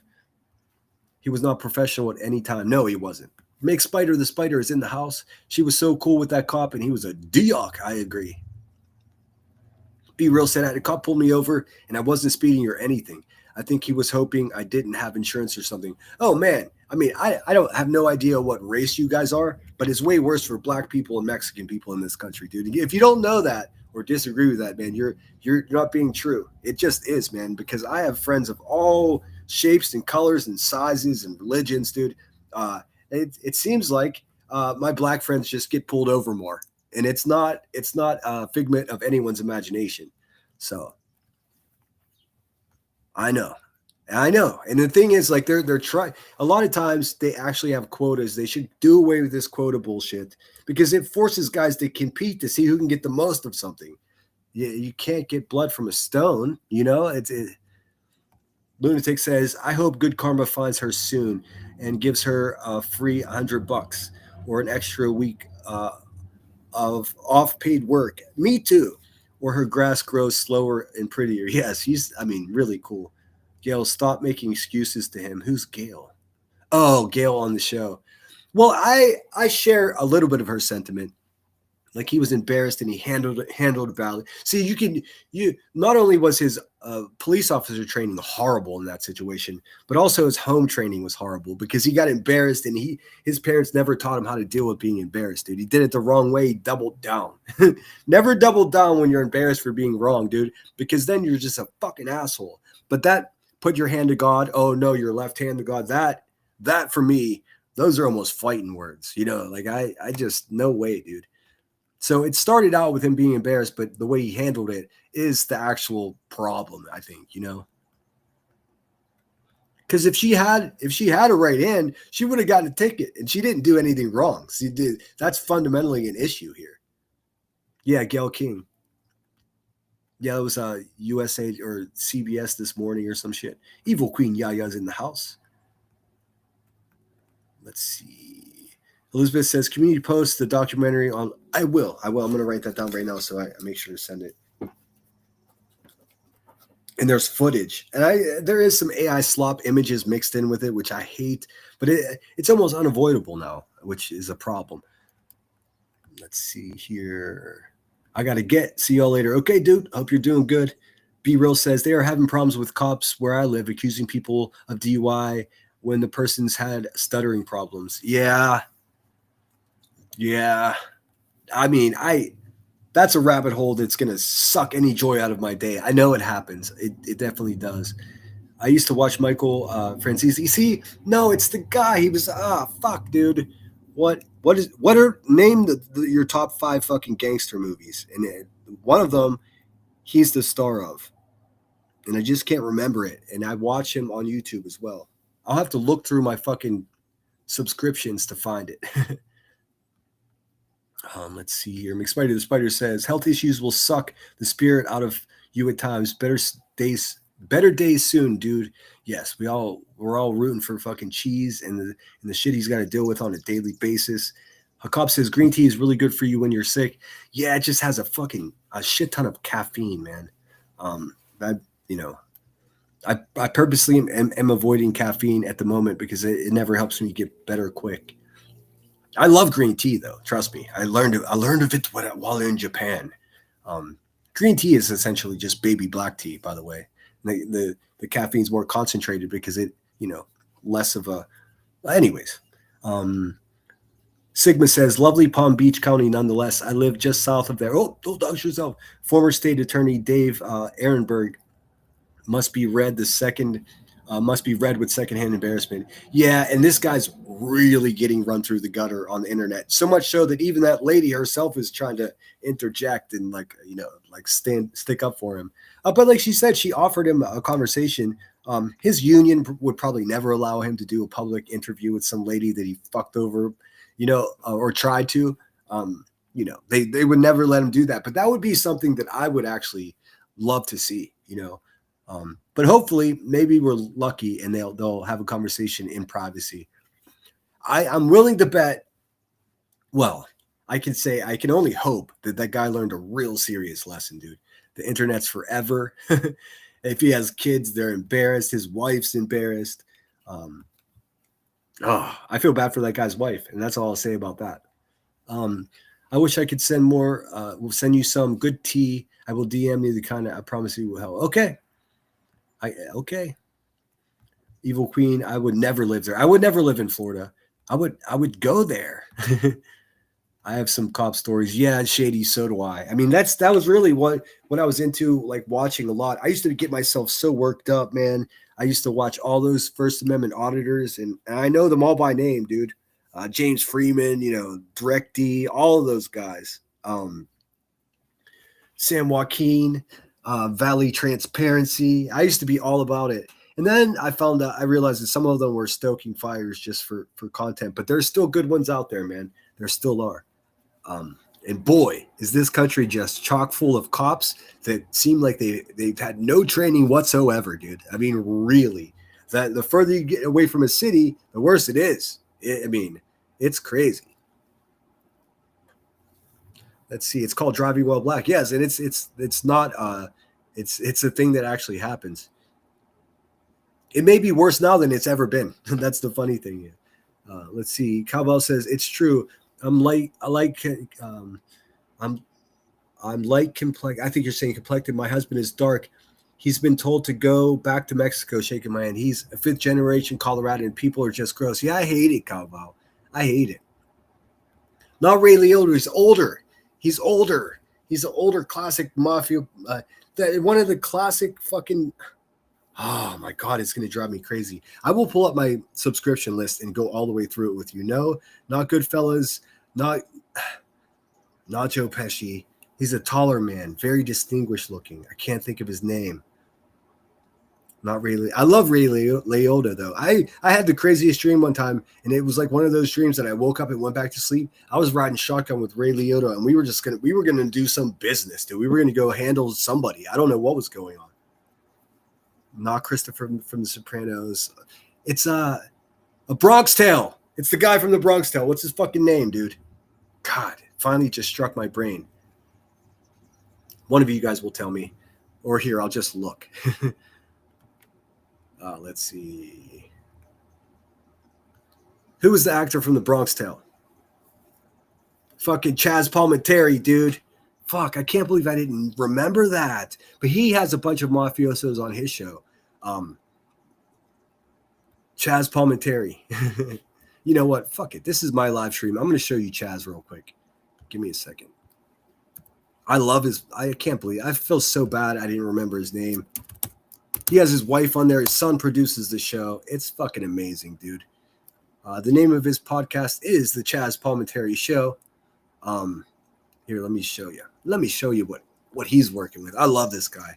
He's a family man. He doesn't take any shit. I don't agree with all of his politics, but man.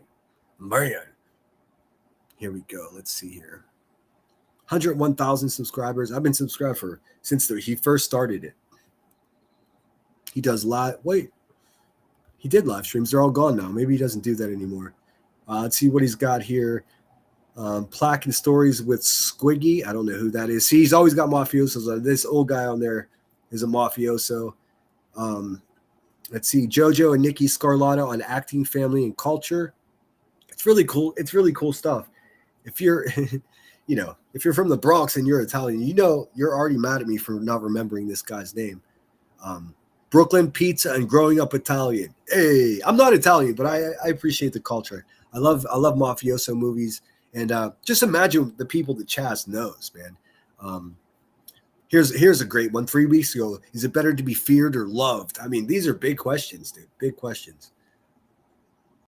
Why even God? I mean, he gets pretty heavy. My friend Sandy Blue Eyes. A Bronx Tale, and you know what? He also has a one-man show called A Bronx Tale where he acts the whole thing out by himself on stage. Pretty amazing. There's no examples of that on his yes, Calval got it. Chaz is great.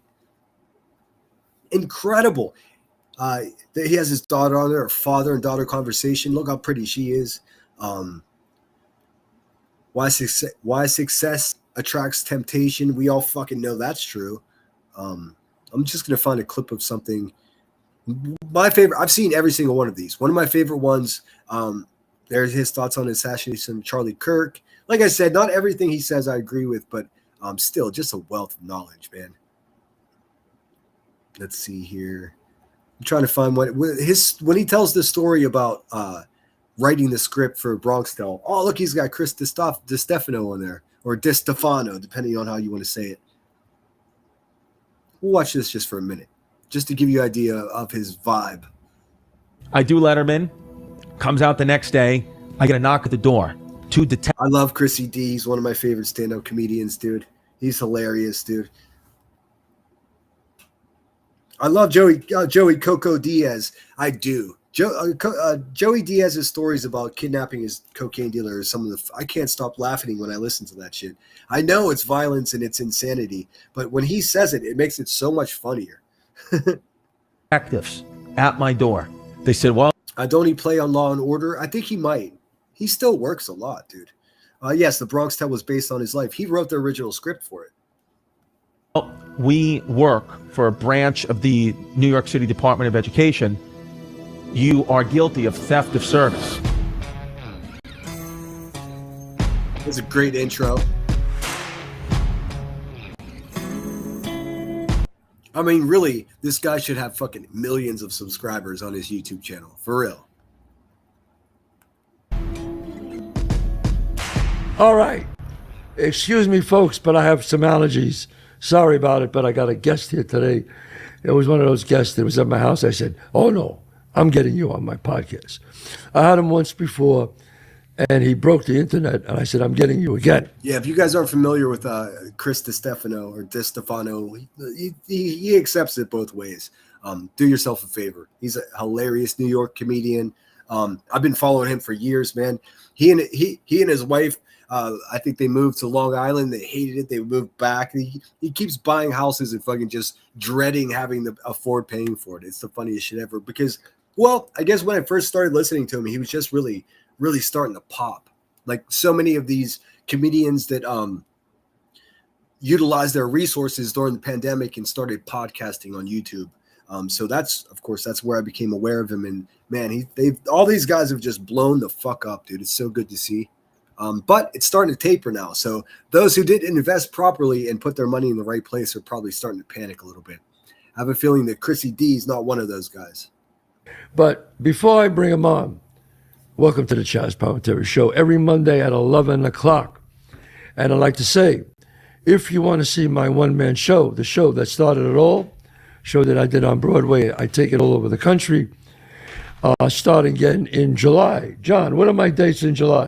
July 18th, you're going to be in Medford, Massachusetts. All right, this is last year, so none of this is relevant. Let's see. Looks like he's slanging his own wine. Or your favorite wine store, Chaz Cabernet. It's a bottle for it's an immigrant wine. This is dedicated to my grandfather. Also, my cigar. Dude, he's got wine. He's got a cigar. I need to get on my merch, dude. Fuck. I've been so lazy. I need help with it. But I'll figure that out. But I mean, I'm not gonna have cigars and wine, dude. But that's gangster as fuck. Number 4 in the world, the Bronx Tail cigar. Number 8 in the world, the Colosio. And of course, my restaurants. Come to my restaurants, Chaz Palminteri, 30 West 46th Street, 264 Main Street. Dude, he's got a restaurant in which you could definitely order his wine, probably sit on the patio and smoke one of his fucking Bronx Tail cigars. This is a result of just having great people around you and knowing how to market yourself. There's a difference between doing this and just being a poser and just being a merch whore, which some people are. This guy's the real deal. It's so smart of him. I mean, look at him with the picture of him and Robert De Niro in the background. He's got his Oscars. Are you fucking kidding me? My name, free custom-made dessert on the house. Just say you watch the podcast.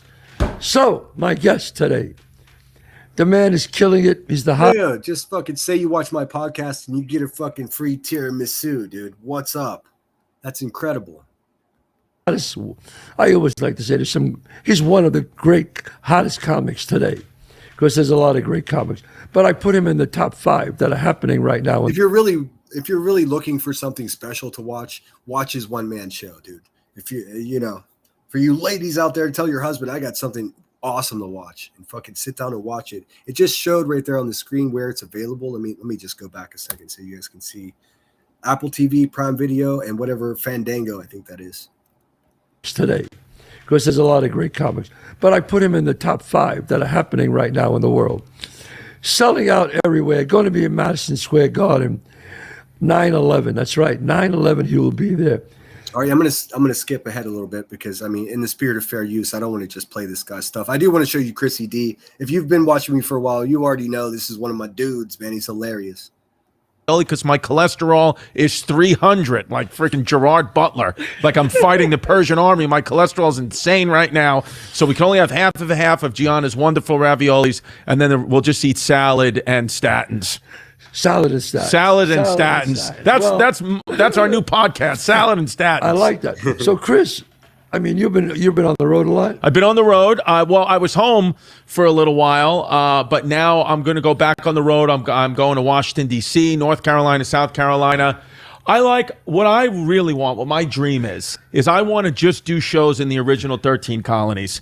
I'm sick of the rest of the United States. I will be in Denver, Kansas. I saw him in Los Angeles. It was a killer show.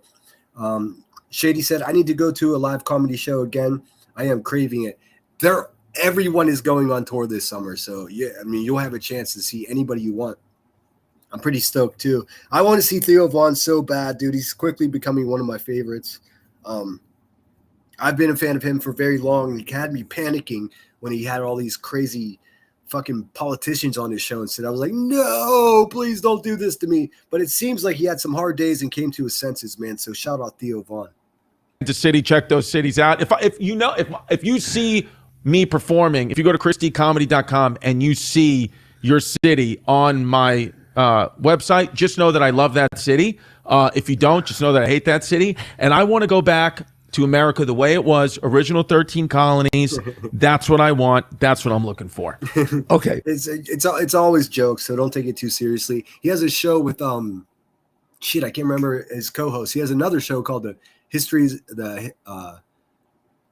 of Hyenas, I think it is, and it's a history show, just like you would imagine. But he soaks it with comedy as he does it. Just another minute, just to show you who he is.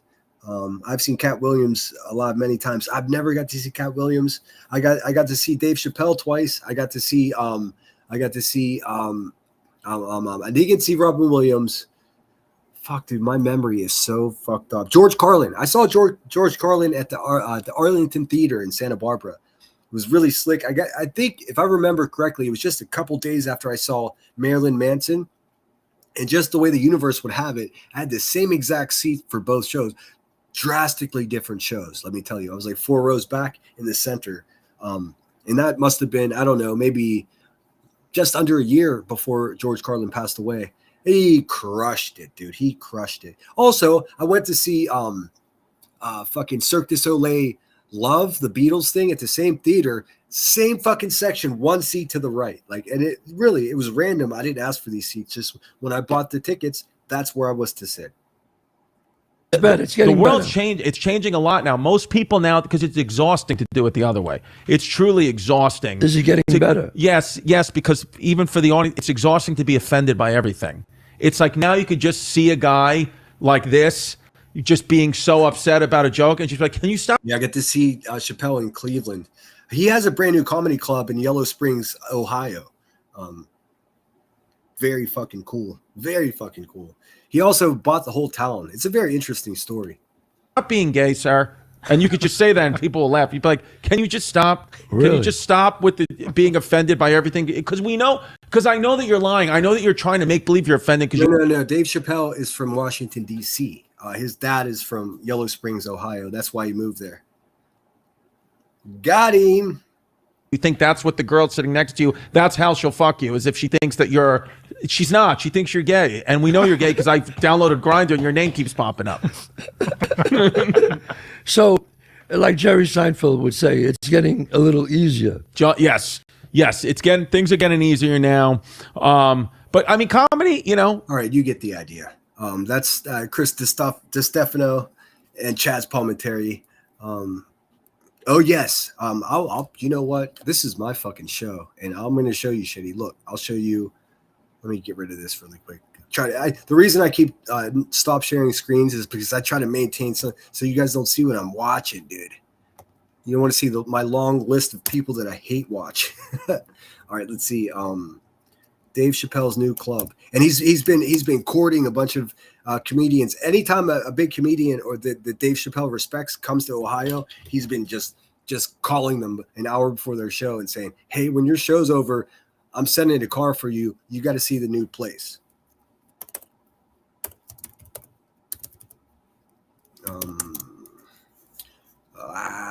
Comedy club. I can't remember what it's called, but it's definitely going to rival anything Joe Rogan's got cooking, for sure. Let's see. It's not popping up, dude. Am I a liar? I'm definitely not a liar. I've seen the inside of it already. Let's see. Where is it at? I don't know if I can use Joke World or not, but let's do it. Fuck it. What are they going to do? Let me share this. Yeah, I need to get out there myself. And it's a nice little town. I saw in an interview over a year ago, David Letterman went out there and hung out with Dave Chappelle, which is really fucking cool. Really cool stuff. Let me just skip ahead here. They've still, but also detail more open to the public yet. But last night they put on a sound testing show that was one of the best live comedy performances I've ever seen. And in this video, we're not only going to dive into that show, but also detail more things about this club that makes it extremely special. And while I'll never choose to see comedy in an arena ever again. If you thought security at the mothership was a lot, just wait until you hear about this place. I am not exaggerating. It was easier to get on my flight to get to Yellow Springs than to get into this club. I like that. I kind of like that idea. Rogan has made the comedy scene go downhill. And I could debate. I see both sides of that. I don't know. Who am I to say? I can't argue with you because in many ways that's true. But there are big, beautiful silver linings of the way things have been run down in Austin. Let's see. Marie said, I seen and met Tommy Chong, and he signed a pipe for me. How cool is that? Was that before or after he went to jail? Also, if you guys don't know this, Tommy Chong went to jail for selling bongs. He's a national fucking treasure, dude. How are you going to send our Canadian friend to jail for selling bongs? That's crazy. He signed a pipe from Michigan. DNR ended up getting it. Damn it. Yeah. Also, when Chong went to jail for selling bongs, he's been reported. I watched the interview. He's like, I'll be honest with you, it wasn't that bad. Everybody, if you can imagine, Tommy Chong rolls into your to Gen Pop in a county jail, dude. You're gonna, you're gonna share your snacks with him because you're gonna want to talk to him. And that's the experience he had. He didn't have any trouble. He was like, well, it's a little easier for me than most people. But I'm with you, Shady. I like the top security. Security obviously means no phones, which sucks for this video because there's no way for me to show you what it looks like inside, but for the actual show and as an audience member, it made it awesome. Well, damn, I wanted to show you. So it's just this guy talking? 5 nights in a row. And during our show, Dave teased that Mick Jagger is interested in playing the club sometime soon. The Soundcheck series will be going on until I keep hearing that. I don't think that's a joke at all. I think he's being serious.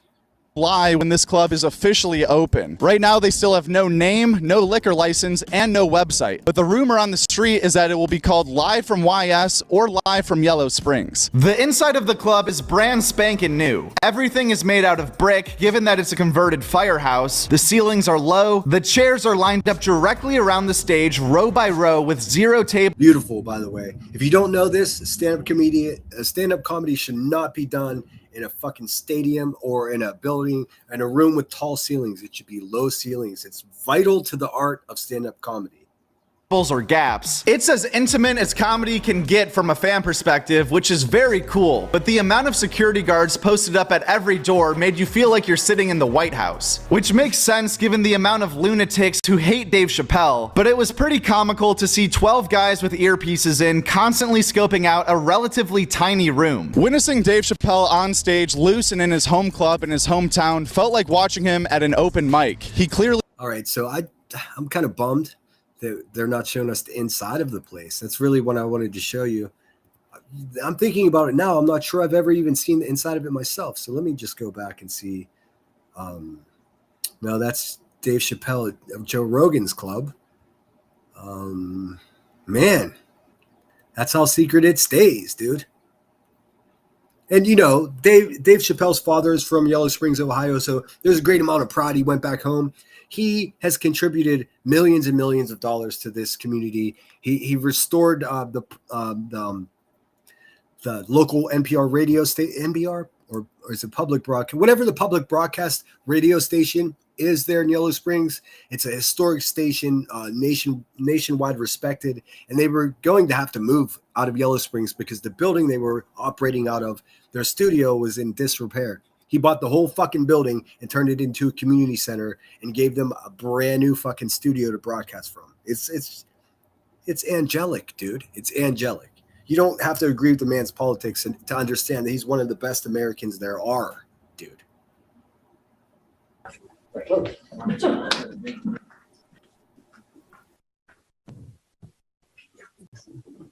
Can I go? Can you hear me? Yes. Hi, Hi, I'm Dave Chappelle.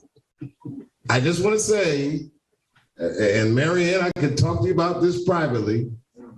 I don't know why the village council. I love that personality. He's like, Marianne, I could just talk to you privately about this, but look what you made me do. I'm not sure what the matter is here, but he's a very active participant in his community. And they love him. You can see his team's got the C's on their masks.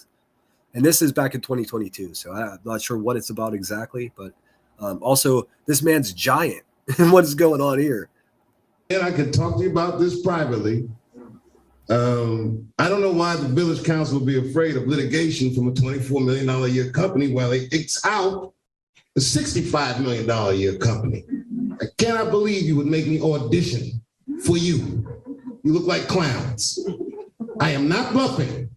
I will take it all off the table. That's all. Thank you. Okay. All right. That guy's saying, all right. I'm not even sure what that was in reference to.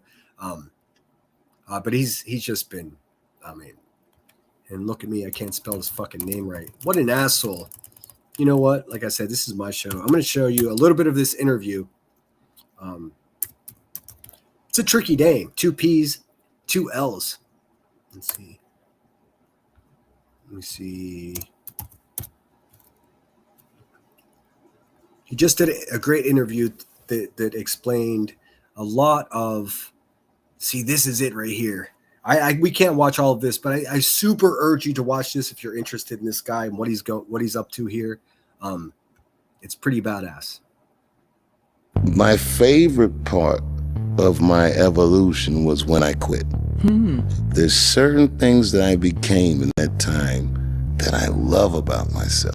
Do you feel like your job is to be provocative, controversial, polarizing, any of that? Like I said, I wish they would have chaptered this. Let's see. So do you feel confident that if this place becomes inconvenient to you, you're not going to, I don't know, cut the water off or... Oh, here? Yeah, Man, here. It's church and state. Look, in fact, the only reason I'm doing press around it. I want to show you. So this building that they're in is the building that he paid millions of dollars to reconstruct, to preserve, and he explains why. The place was important to his father, so he's a multimillionaire. He's investing in his heritage. But he was very present in my life, and I would spend holidays and vacations here with him. So I guess I've always associated this place with relaxing. And around 90, 98, he passed. He was ailing for a while.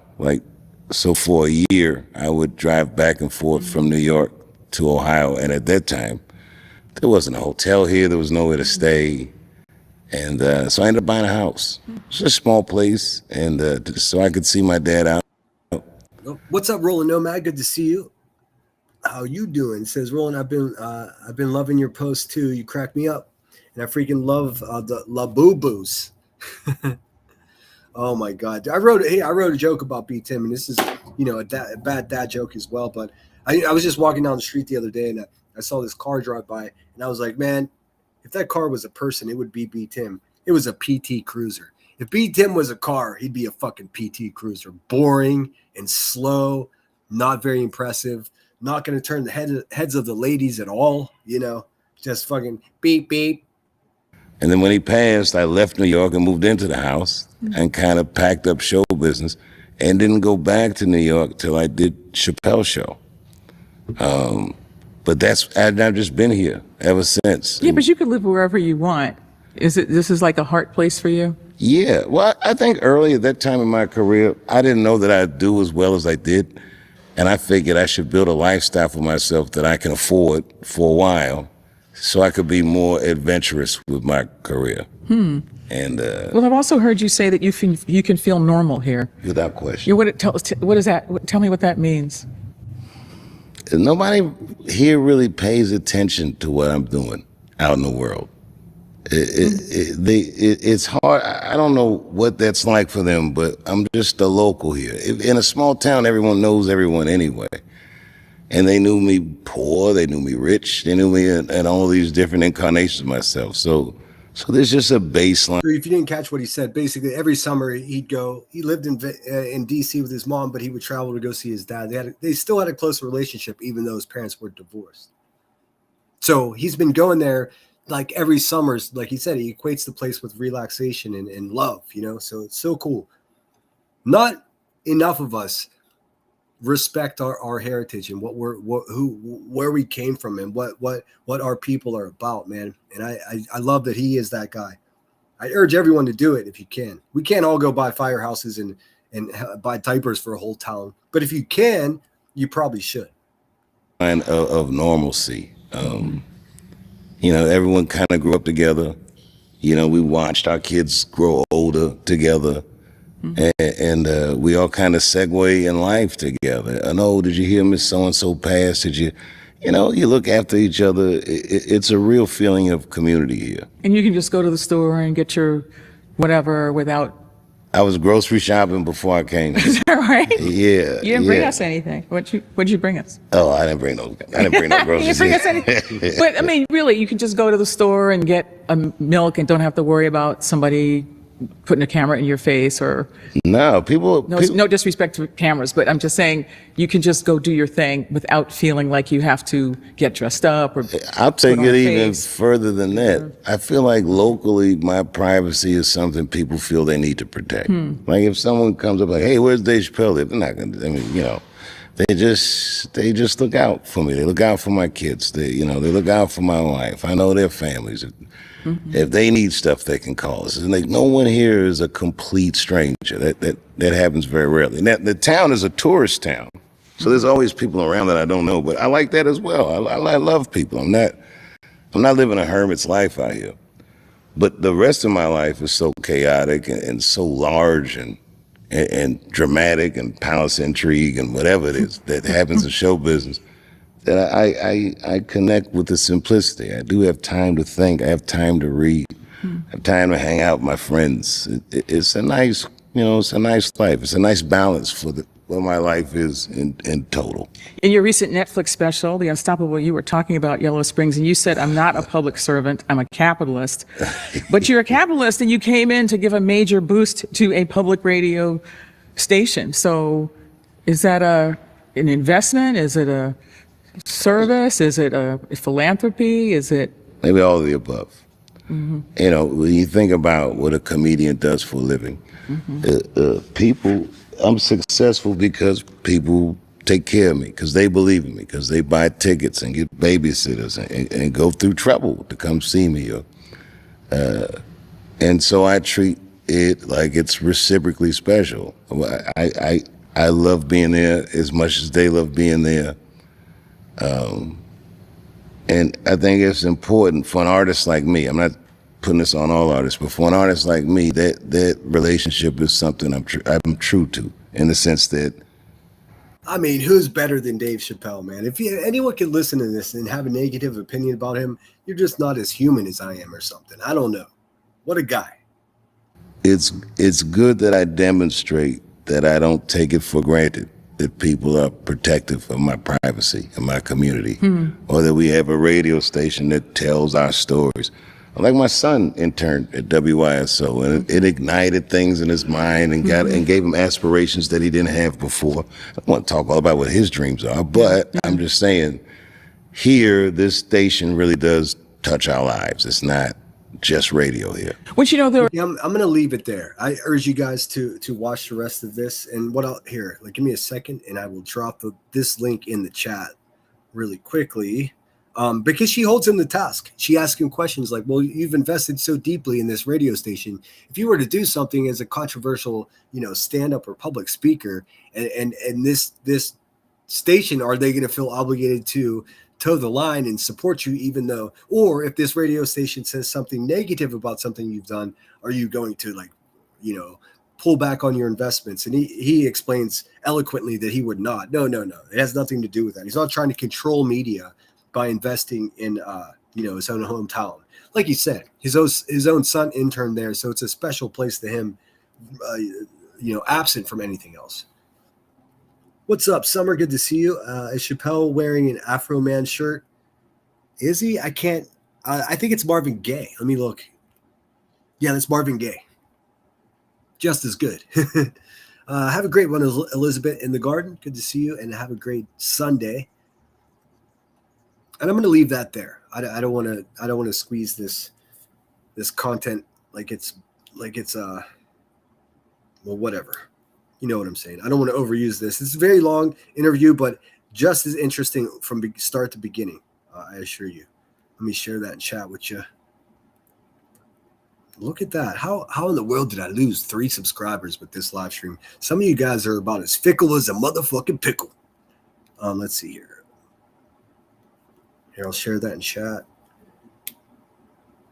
Boom. All right, there's the interview. I hope that's the interview. Yep, that's it. It'd be funny if I just send you some weird shit that I was watching. All right, I'm going to get rid of that, and I just have a few other things I'd like to show to you, but I have to use the bathroom really quick. So let me throw on a song, and you know what? We might even we're going to play yet another G Love and the Special Sauce song. That's what we're going to do. So bear with me for 1 second while I pull that up. I got to run to the little boys' room, and I'll be right back. Which song? Now there's a couple. I played Counting on You, and I played Let's Fucking Go. So I'm going to play one called DeLorean. This is kind of a I don't know what's the best way to describe it. It's a bit of a nostalgic song talking about mentioning some things that we'll all recognize. I think a lot of you are either my age or just a couple years older than me. So let's have a little bit of nostalgia with G Love and the Special Sauce. This song is it's pretty good. It's not the best, but I think you'll like it anyways. It's just it's just the right length for me to go to the bathroom too, as it turns out. It's called DeLorean. So already gives you an idea of Back to the Future. Let's see, DeLorean, G Love, and the Special Sauce. My baby's got sauce. Remember that song? That's them.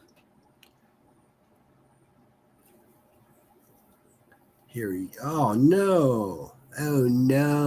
It's not something. I was mistaken. That sucks.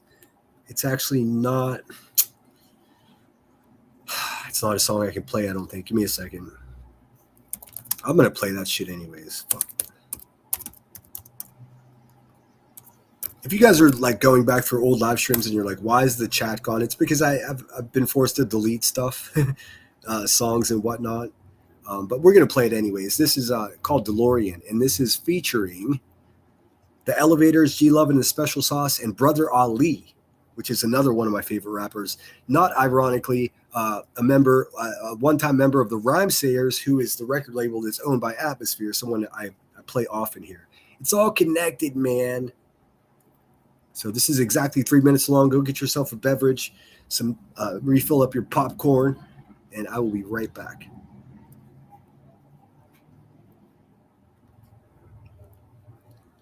I don't have to have that. I'll just leave it. Fuck it. BRB.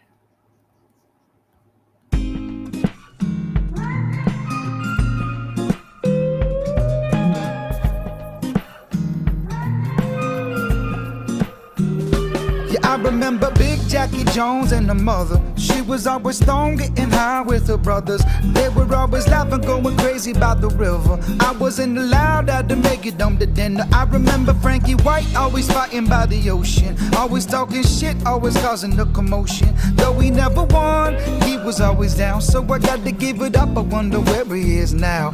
I remember my first girl, her name was Sarah. She was into Prince, Michael Jackson, and the Weather. Her mom was real cool, she would let me stay over. Hope she's doing good, now we're all getting older. And oh yeah, when I look back, we were so young and dumb in love. Oh yeah, with everything and everyone, never enough. Oh yeah, bring me back, I want that DeLorean. Oh yeah, ooh yeah. Yo, I remember Jenny Lee cruising in the Celica, and little lies be like, gee, man, yo, I'm telling you. You play the guitar and I play the sax down on Head House Way, and we can stack some cash. I remember Jake George one and Esther Garden, Pastor Rock, Big Al be like white boys got. Remember Nicky J, Catman, and the D boys in Germantown smoking cigarettes at Queen Lane, catch the R8 home. I remember the first tag I hit in the trolley, getting nervous, listening to Beastie Boys, License to Ill, we should've just chilled. Oh yeah, when I look back, we were so young and dumb in love. Oh yeah, with everything and everyone, never enough. Oh yeah, bring me back, I want that DeLorean. Oh yeah. I'm so glad we didn't have smartphones when I was a kid, so I don't have to watch all of the dumb shit I did. I can edit all the memories that live in my mind and pretend it was a simpler time. Let it spin like the vinyl on the turntable, it twirled. I could hear my favorite MCs saving the world, watching Martin and Gina, Zach Screech and Lisa, Carlton, Khadijah, Urkel and Moesha, and laugh at the cafeteria over pizza about whose breath stink and whose Snickers are cleaner. But these were the days that we discovered ourselves, wouldn't be living with anyone else. I know that's fell. Oh yeah, when I look back, we were so young and dumb in love. Oh yeah, with everything and everyone, never enough. Oh yeah, bring me back, I want that DeLorean. Oh yeah.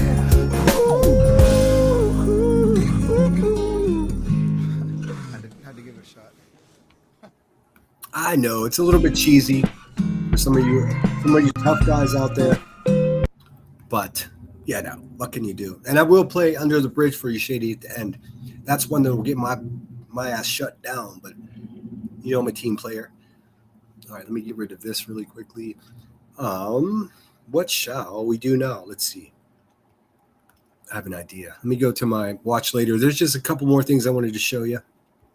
Make sure you're subscribed, man. Even though we just lost 3 subscribers today, I'm still trying to get to 5,000. We're just about 100 shy of 4,000, and then we just got 1,000 to go. People that say they're not worried about getting more subscribers, unsubscribe from them. That means they're not trying to put in the work, dude. Give me 1 sec. Un momento, por favor. Okay, let's see here. There's a couple things I saved in my watch later, and then I'll wrap this up. I'm sure the people that came for drama might not be happy right now, but don't worry. Tomorrow at 5 p.m., we're going to come out guns blazing. Metaphorically, for all you cowards out there that filed police reports. Let's see here. Watch later. Oh, yes. Oh, yes. Okay, this is 9 days old, but this is something we got to talk about. This is, vital to our community. If you haven't seen this already, just prepare yourself. This is probably the most important thing you're going to see. I'm going to say this week, this month, and it's almost over. So let me pull this up really quickly. Hold on. All right, let me just swap this up right quick. Don't do it then. No, I played at the end. You lost some JLR fans. Oh well. No, dude. As soon as I said, like on a live stream, that Trump can eat a fat bag of dicks, like people started going nuts. Man, my email went nuts. Dude, I'm not a political person, and really, you shouldn't judge me for what I believe, man. Anyways, people do what they got to do. Fuck that guy. All right, so this is what's vital to our country. Let's keep it real. This is the Oscar Mayer. This is the Oscar Mayer Weenie 500. This happened at the Indianapolis Motor Speedway. All of the fucking Oscar Mayer hot dog trucks all got together, and you know what they did? They raced. Better place to do it. This is where cars are really developed. And look, you can't spell Oscar Mayer without car.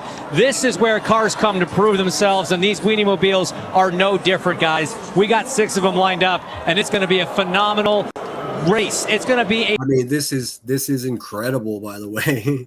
What's up, Coco Pop? It's good to see you as always, my dear. I hope you're well. I find it hard to believe that you lost some JLR fans. I can't believe you had any to begin with. That's too complicated for my small brain. Thrash, a marathon run to the finish line. Corn Dog, the rookie, against Shy Dog, Slaw Dog, New York Dog, Seattle Dog, and Chili Dog. Only one wiener. This is ridiculous. New York Dog, Seattle Dog, and Chili Dog. Only one wiener. Only one will be crowned. Second annual. See what he did there with the words? He said only one wiener. Oh. Weenie 500 champion and take home the Borg Wiener Trophy. Here we go, live from Indianapolis. It's the Weenie 500. And we are racing. I'm just gonna say it, man. I'm just gonna say it. White people are crazy. This is why I love my people, because I mean, what the fuck is this, dude? What the fuck is this? Have you seen these fucking wiener mobiles? They used to come to high schools and stuff like that. There was like a book club. Like you read so many books and you get credits and you compete. I can't remember the details. I was a kid. Let's see. Fuck Afro Man. He wouldn't say that racist shit to Lefty Gunplay to his face. I didn't see it as racist. Maybe we're talking about two different things. What Afro Man says is he doesn't use the N-word, and he doesn't respect people that do. And he finds it strange that a Mexican guy feels comfortable using the N-word. That's not a conversation for me. But I didn't see it as racist. I saw it as somebody being honest. We could look at that if you want to see it. I just watched it right around the time we covered the trial here. Phenomenal start. Everybody seemingly getting away cleanly. The rookie, Corn Dog, a great start. Already one position up. I mean, Slaw Dog getting very defensive, but now you got Chai Dog, obviously at Chicago, Slaw Dog, Seattle Dog, Chili Dog, New York Dog, and Corn Dog. Chai Dog showed us as the leader there. They're blocking to the inside, James. Now, very important. Rules are you can't move in reaction to. You have like that. I'm just gonna play a little bit of this because this is some shit that'll definitely give me copyright strike. But it's so like the innuendo. He's like, I don't know if you can fit that wiener in such a small plate. Just it turns hilarious. Lost Lily says, "Oh, I'm glad I'm not an Oscar Mayer wiener."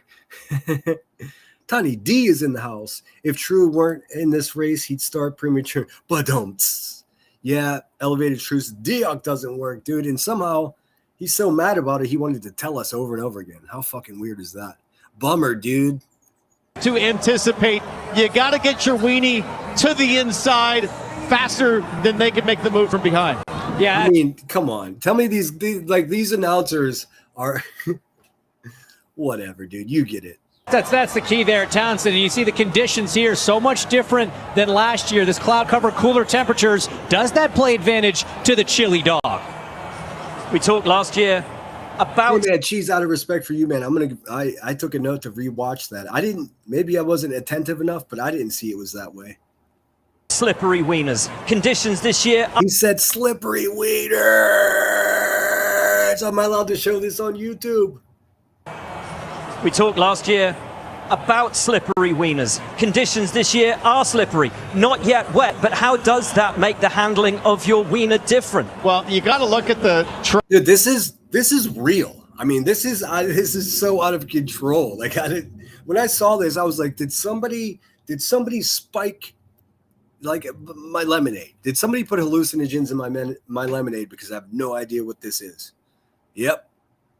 Trail of New York Dog now almost has lost the draft entirely back there. You got to think that all the boos from this crowd when New York Dog was introduced. Oh, yeah. The locals are not a fan, and you got to think it's playing in their heads a little bit. As we get further into this race, the tires start to fall off. These weenies get hard to handle. You got to grab them with both hands and make sure you hang on through these corners because they can really start stepping out and getting away from you. Do not want to over. I'm just going to say right now, this is worth a fucking copyright strike, dude. Gosh, dang, it's perfect. Cook it early. Sliding out, though, and having a look. Seattle Dog making a move.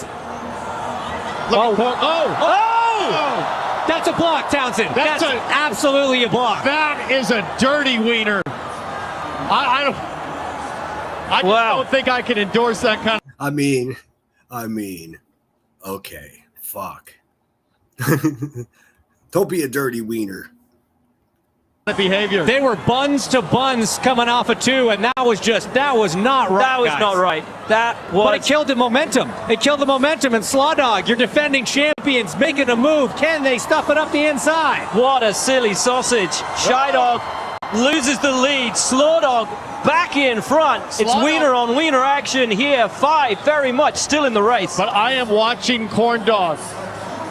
So clever to exploit the rule book. And look at Corn Dog start to take a look. You got to think the aerodynamics of that stick are coming into play here. I like Corn Dog as his first lap comes to conclusion. I'll tell you what's so good about Corn Dog. The longer the wiener, the better when it comes to aero efficiency. And that tail coming off that stick off the back of that wiener is really going to give them advantage at the end of the straights into turn 3 and into turn 1. I'd say keep an eye at the start of the second lap for a big move into the first corner. You see at the back, Seattle Dog really struggling. Not sure if they'll be able to catch up to the rest of the field. It's going to be a big effort from there. James, you know what it takes. Townsend, you know what it takes around this. This is a half hour long, so we're not going to watch the whole thing, but we'll watch a minute of it, and then we'll skip to see who wins and see what kind of colorful commentary they give to it, dude. This is when I saw this yesterday, I was just like, my instinct was like, I have to go live just to show this, but I sat on it and I waited. This legendary racing circuit, when you have a moment like that on the first lap, how do you redouble your effort and get back into it? You know, I talked to some of the drivers before this, and they said it's a gentle touch with the wiener, actually. You would think it's 2 hands holding strong, but it's a gentle touch that really is the differentiator, to have the finesse when nursing it through the corners. You don't want to handle this too hard. Cheese said Lefty Gunplay never said the N-word. He did. They showed a clip of him saying it. Not with the hard R. He was just saying it in like a rapper kind of a way. And for some reason, the interviewer like tried to pin Afro Man down. And he's like, I don't like when anyone says it. I don't say it. He finds it disrespectful. And who am I to say? I think the interviewer sort of pushed it. Like, what about people that are black would say it? It's a controversy. I don't think there should be any. But I promise you, Cheese, I will go back and look at it again. Let's take a replay. Certainly not the vibe today.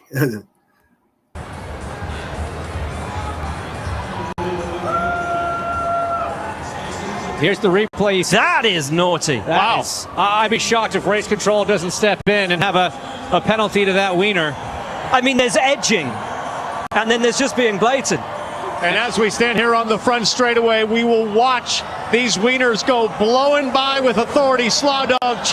Did he just say edging? Like, what is happening right now, dude? Dog, Chili Dog, and Corn Dog. Then New York Dog, and of course Seattle Dog bringing up the rear of the wiener train. It's the white flag. They're side by side. Side by side on the run down into turn 1. 2 times, too wide. I just got to look at the back end of that Corn Dog, and it's disturbing. I just, the way that the air is moving off it suggests that he's able to not only have better straight line performance, but create dirty air behind for Seattle Dog. Slaw Dog running high. There's a tight opening there. I don't know if Chili Dog will be able to slide their wiener inside it, but... I mean, are you kidding me right now, dude? I'm sorry. I just got an email that told me somebody's offended by the sexual innuendo. Well, I mean, good luck with that, dude. Are you kidding me? You got to be kidding me right meow. As we exit turn 1, I think we got a battle for the lead. They are relishing this opportunity to take home that Borg Wiener trophy, guys. And you just know B-Tim has Oscar Mayer nightgown. There's no question about it, dude. Gotta say, never mind the Brickyard. When you've got 6 weenies running around the speedway, it's the Brat Yard right now, and it is an all-out dash on this final lap. I gotta say, they look like they were running much faster, much faster than last year. They were talking about this one's got whatever this is. Here, look at this great shot from Corn Dog. You can just sense the urgency to make Oh, a it's the stick because it's corn dog. I get it. Jeez. move here, but 3 wieners to pass. That's a lot of wieners. How much are these wieners going to twitch, though, under that heavy load? Well, you know, the twitchiness, a twitchy wiener, though, is something that you can really calm down with the control. Oh! You talk about control.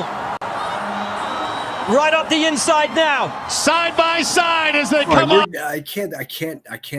We can't end this. We have to watch the rest of it. Fucking, we'll see what happens, dude. Let's go. Turn 2. Chili Dog with a run on Slaw Dog. Edging. Pushes that wiener all the way to the front. But think of the hole that wiener is pushing through the air. It's creating an opportunity. And here comes Shy Dog. Shy Dog. 3 wide. Oh, my goodness. 4 wide. 4 wieners side by side. This is incredible. It's wobbling. We got a wobbly wiener in 4th. That's Slaw Dog, but New York Dog from the back to the front. There are 3 in line to the low line, but all of a sudden, as Alex Palou, last year's Indy 500 champion, watches on. He likes what he sees. Oh, they're getting squirrely. I think they're losing the tires. They are. They've overcooked the tires. This is meaty. You gotta think there's a beef, though. Pause for the cause. What's up, Miss Kelsey? She said, that's what she said. Oh! From that earlier swerve between some of the drivers, it's about to get settled. What an incredible comeback from the New York Dog. This crowd was not a fan last year as New York faced off against Indiana. But did they get too far ahead? Has that created an opportunity for that 3-car train to make a run coming off of turn 4? Big boos coming from the crowd. Chili Dog, Slaw Dog, Shy Dog pounding their wieners through the final. no wiener crossing, no cross stream. I don't know what the hate is for New York Dog. It seems like they're going to win, though. Corners. Who's brave enough to shove it in and take their chance?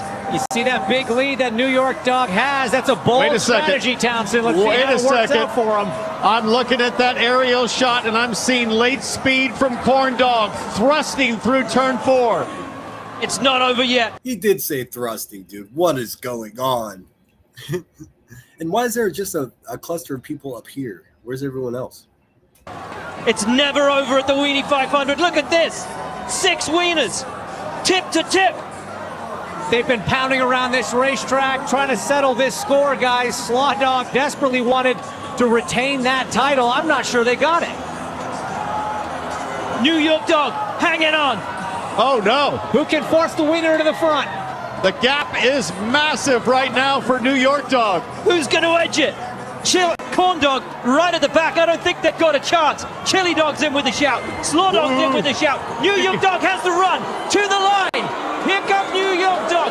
Chili Dog looking to make the move around the outside on the run down to the yard of bridge. Who's it going to be? It's New York Dog, and the crowd hate it. The crowd are on their feet and furious. I have never seen a winner be more disrespected at the Speedway than the New York Dog. I have no idea. This is incredible. I'm so happy this is a real thing. Yes, Twist, they said tip to tip. Yeah. Tiny D said, the one that's all bun and no wieners be Timmy. That is not a popular victory. Yeah, but an amazing performance as you see the 2026 Wiener 500 Wiener. This crowd usually so respectful. So gracious. Yeah. But think about it. There's only ever one wiener at the 500. You've got 5 really broken wieners at the end of this at the checkered flag. But this was the key moment, guys, down the back straight. Yeah, New York Dog just with authority. Absolutely ramming it to the front. Just no chance really for anybody else at this point. The move came too late and too strong for anybody to counter. And this was it, faced with giant buns. He slid his wiener exactly where he wanted it to go. It was perfect execution. Okay, you know what? There's no better way to end a podcast, man. Thank you guys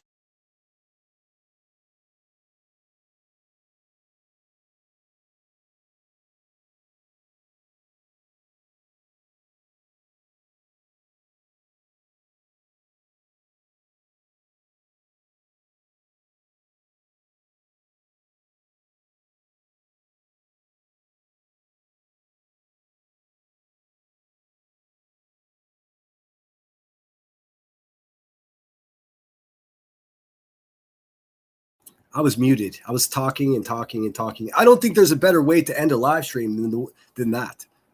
We're going to watch for one more second. I can't. There's nothing better I could do at the end of a fucking podcast than this. Yes, I was muted. Sorry. Right across the line. So close. Almost nothing between those wieners. Nearly touching across the line. Oh my God! But dude. New York this is a lot like JLR's trip to Vegas. Wow. in the upset. Massive upset here at the Indianapolis Motor Speedway. And how about Corn Dog all the way down in P6? I'm shocked. I really thought Corn Dog was going to do something. I don't know if there was, a powertrain issue per se, or if the aerodynamic calculations just didn't factor as they hoped for. The casing looked like it may have been coming loose on that last lap, Townsend. Yep. That could have caused a little bit of drag, made it harder for them to make that final pass. Dragging your wiener around this place. I mean, but there's so many burns. variables. It just burns. I got to tell you. You can have Yes, soggy. exactly. We're gonna finish with with a happy ending. I'll see you guys tomorrow morning. Breaking news stories, updates on stories that we covered last week. Just one more time, Monday through Friday, 7 a.m. to 10 a.m. Breaking news stories, weird stories, and updating cases or stories we've already covered. In particular, the explosion in Longview, Washington. There's been several press conferences. We're going to start with that tomorrow morning, and then at 5 o'clock tomorrow afternoon, we're going to drop bombs on dirtbags in the most dramatic drama way. So please be here for that. Yes, strong finish. I'll see you guys in the morning. I'm going to play out with Chronicles of the Shady's recommendation for a song. I have a love-hate relationship with this song. When I saw Chili Peppers at Coachella, firstly, I almost got crushed against the stage, which was no fun. But then they didn't play this song, and I was so disappointed. And then I realized I was being a little bitch, and I just went over and listened to some other music. No big deal. This is the Red Hot Chili Peppers. This is Under the Bridge. And RHCP, Under the Bridge. Be good out there, guys. I'll see you tomorrow, 7 a.m. Let's see. Is there going to be a version of this that I can use? Probably not. There is. Give me 1 second. I gotta sound check it to make sure it's not. It's a live version, so hopefully it's not garbage.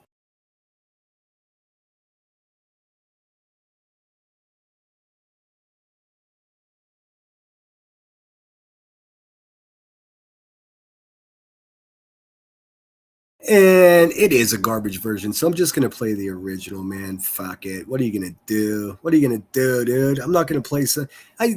No one can cover this song, dude. Anyways, whatever. Fuck copyright. Thanks for being here. Thanks everyone who contributed to this channel with their monies today. I appreciate it. We start a new month tomorrow, June 1st, man. Summertime is right around the corner. Let me just quickly look to make sure I didn't miss nothing. Thank you, Marie. Thank you, Nanny Sharon. So much. I appreciate it.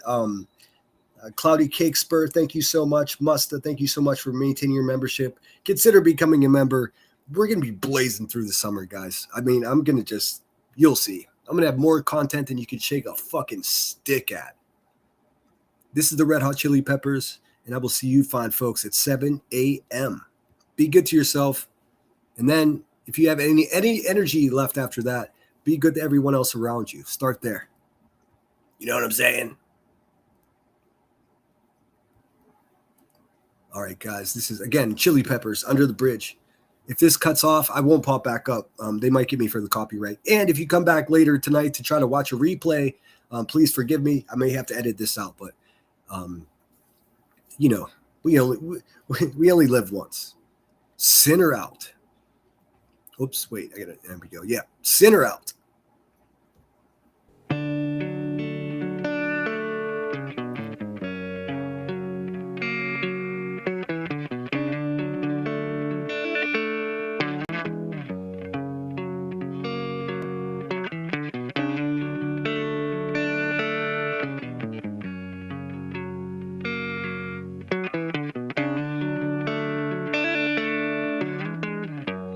I just want to say that there's a very slim chance, I think Very slim chance. I don't know. I have to call my sister back. I may be going to hang out with my sister and my brother-in-law this afternoon. If so, we'll be at a beautiful park. So maybe I'll take a step away and show you the sunset here in southwestern Pennsylvania. I can't promise that, but if it makes sense while I'm there, I will do that. Sinner out. Sometimes I feel like I don't have a partner.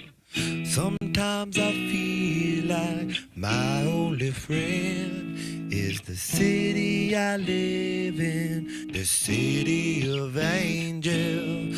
Lonely as I am, together we cry.